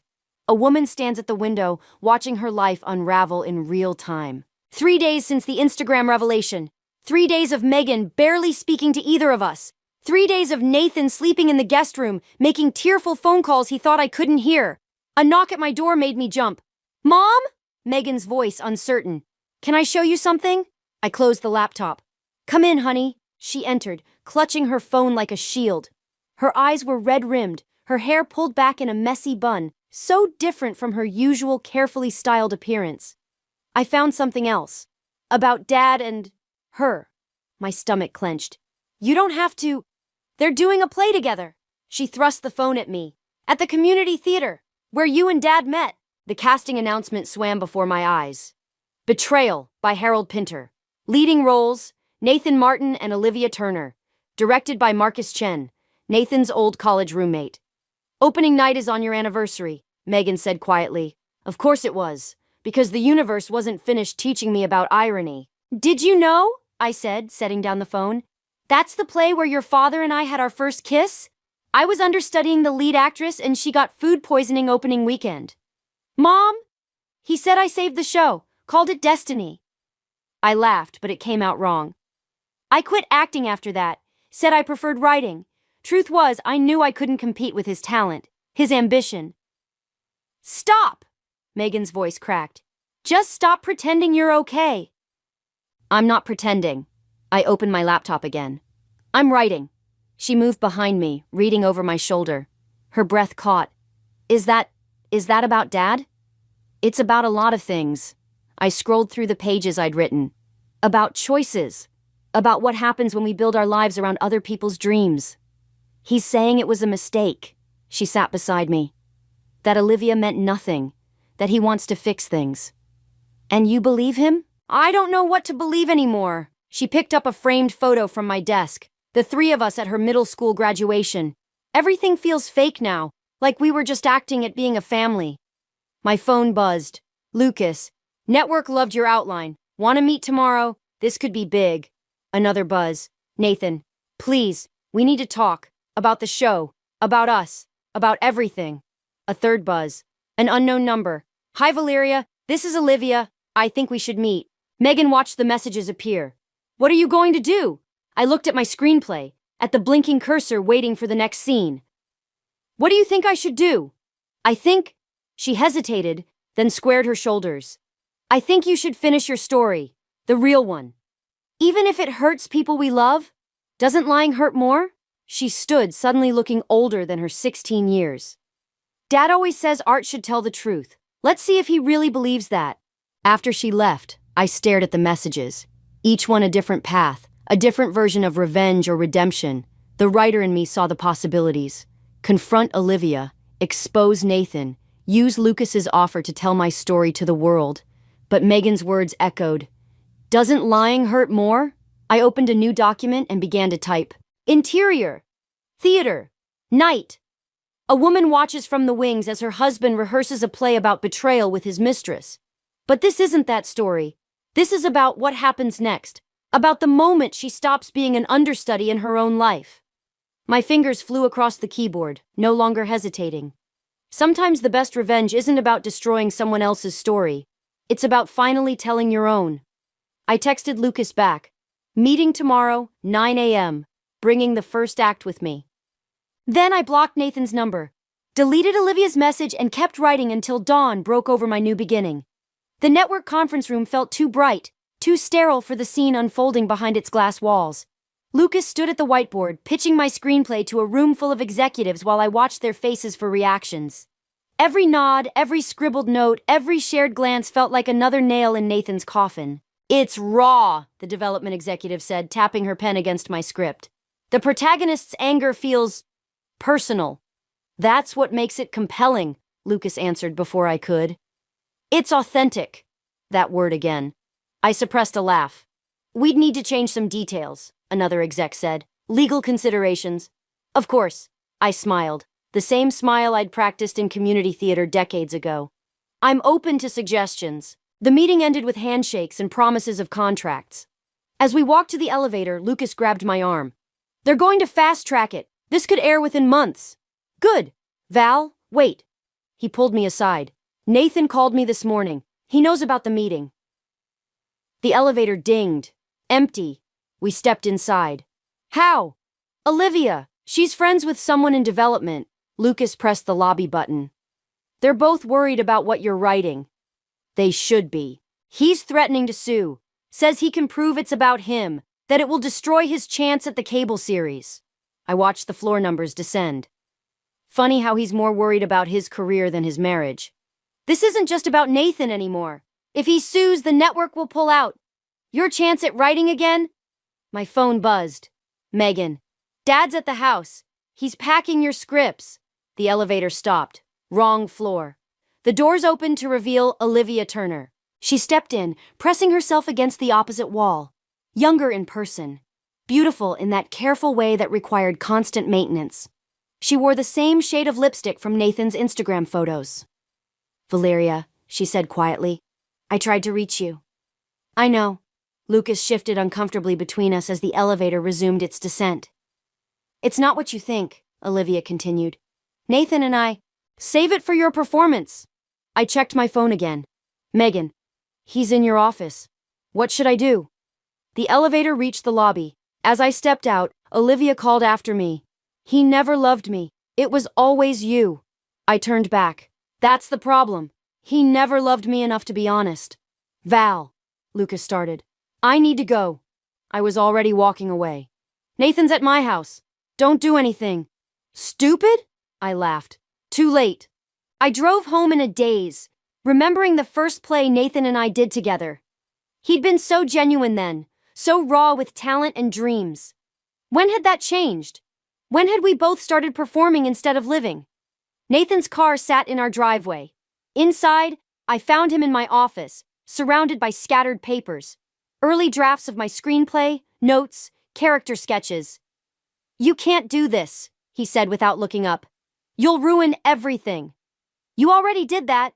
He held up a page. "Is this how you see me? A narcissist who trades authenticity for applause?" "If the description fits." "Mom," Megan appeared in the doorway. I tried to stop him. "It's okay, honey." I kept my eyes on Nathan. "Your father was just leaving. Not without these." He gathered the papers. "I'm taking them to my lawyer. Those are copies." I smiled, thinking of the final draft safely stored in multiple cloud accounts. The real script is already with the network. Signed, sealed, and in development. He froze. "You're bluffing." "Am I?" "You taught me well, Nathan. About performing, about timing, about waiting for the perfect moment to deliver the killing line." "This isn't one of your plays." "No," I agreed. "It's better, because this time, I'm writing the ending." He stood, papers crumpling in his fists. "I'll stop you." "Like you stopped Olivia from coming to the network meeting today?" I watched his face pale. "She sends her regards, by the way. Something about how you never really loved her." Megan made a small sound. Nathan turned to her, reaching out, but she backed away. "Princess, don't." She moved to stand beside me. "Just don't." Nathan looked between us, his actor's composure cracking. Without another word, he dropped the papers and left. The front door slammed. His car started. Megan picked up one of the scattered pages. Scene 4. A daughter realizes her father's greatest performance was being a father at all. "We can change that line," I said softly. "No." She handed me the page. "It's perfect. It's authentic." I took the paper, thinking of contracts and lawyers and consequences. But for the first time in 20 years, I felt real. Unscripted. Free. Opening night of Betrayal at the community theater.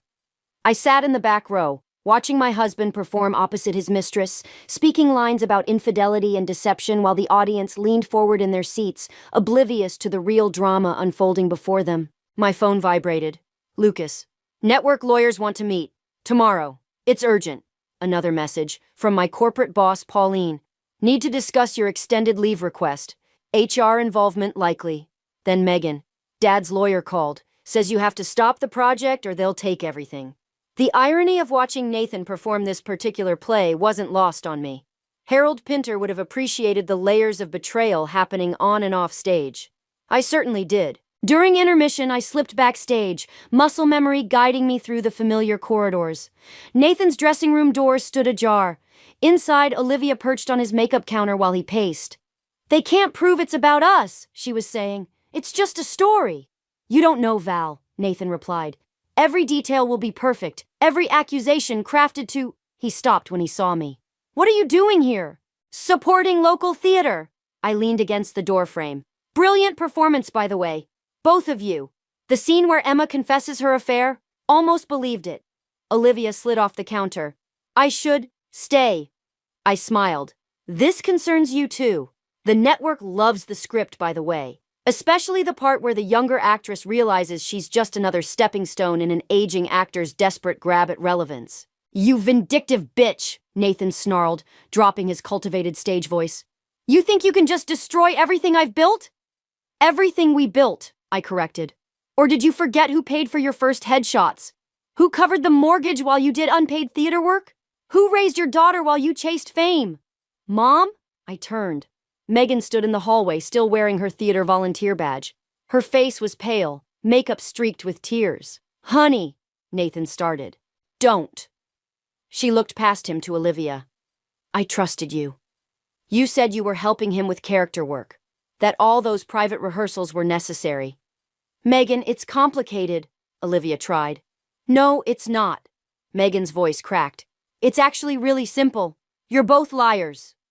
A stagehand appeared. 5 minutes to places. Nathan reached for his daughter, but she backed away. "Princess, please." "Stop acting!" Megan shouted. Heads turned in the hallway. "Just stop! For once in your life, be real!" She ran. Nathan moved to follow, but I blocked him. "You have a show to finish! Isn't that what matters most?" "This isn't over," he growled. "My lawyer will sue me? Expose me? Go ahead." I stepped closer. "But remember who taught me about timing, about building tension, about waiting for the perfect moment to deliver the killing blow. You made me a better writer, Nathan. Every lie, every betrayal, every moment of gaslighting. It's all there in the script. Your greatest performance. Preserved forever." The stagehand called again. Nathan's jaw clenched. "You'll lose everything." "I already did." I turned to leave, then paused. "Break a leg. Again. I mean that literally." Outside, I found Megan in my car, sobbing. I slid into the driver's seat but didn't start the engine. "I posted about it," she whispered. "The truth. About Dad and Olivia, about your script, everything." My phone started buzzing with notifications. Local theater groups, Nathan's fan pages, entertainment blogs, all lighting up with the story. "I'm sorry," Megan said. "I just couldn't watch them pretend anymore." I pulled her close, feeling her tears soak my shoulder. Through the windshield, I watched the theater's marquee lights blink against the darkening sky. 20 years ago, Nathan and I had kissed under those lights, both of us dreaming of bigger stages, brighter futures. My phone kept buzzing. Lucas, the network, lawyers, reporters, all wanting answers, explanations, statements. The story was breaking, but not the way I'd planned. Not through my carefully crafted screenplay, but through my daughter's raw, unfiltered truth. I started the car. Sometimes the best revenge isn't the one you plan. Sometimes it's the one that happens when you finally stop performing and let the truth speak for itself. "Let's go home," I said. The real show's about to begin. The network executives sat around the conference table, my screenplay spread before them like evidence at a trial. Nathan's lawyer stood at the window, his reflection a dark smudge against the city skyline. Lucas hadn't shown up. "Mrs. Martin," the lawyer said, "my client is willing to be generous despite your creative interpretation of events." I traced the title page of my script. "Generous how?" "Full ownership of the house, a substantial settlement. All he asks is that you shelve the screenplay." The head executive, Sarah Chen, cleared her throat. "Given the legal complications, we're considering postponing development." "You can't." I pulled out my phone, opened Megan's viral post. The story's already out there. 3 million views since last night. Every major entertainment blog is running with it. "Which is why," the lawyer interjected, "we need to contain this quickly." The conference room door opened. Nathan walked in, followed by Olivia. He'd aged overnight, his carefully maintained appearance cracking around the edges. No makeup could hide the defeat in his eyes. "Val," he said softly, "please." "The network's offering 7 figures, Sarah said, "for exclusive rights. We'll bury it. Everyone saves face." I looked at Olivia, who wouldn't meet my eyes. "Nothing to add? No more performances to give?" "I never meant," she started. "To get caught?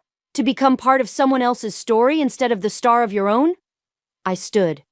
Neither did I. But here we are.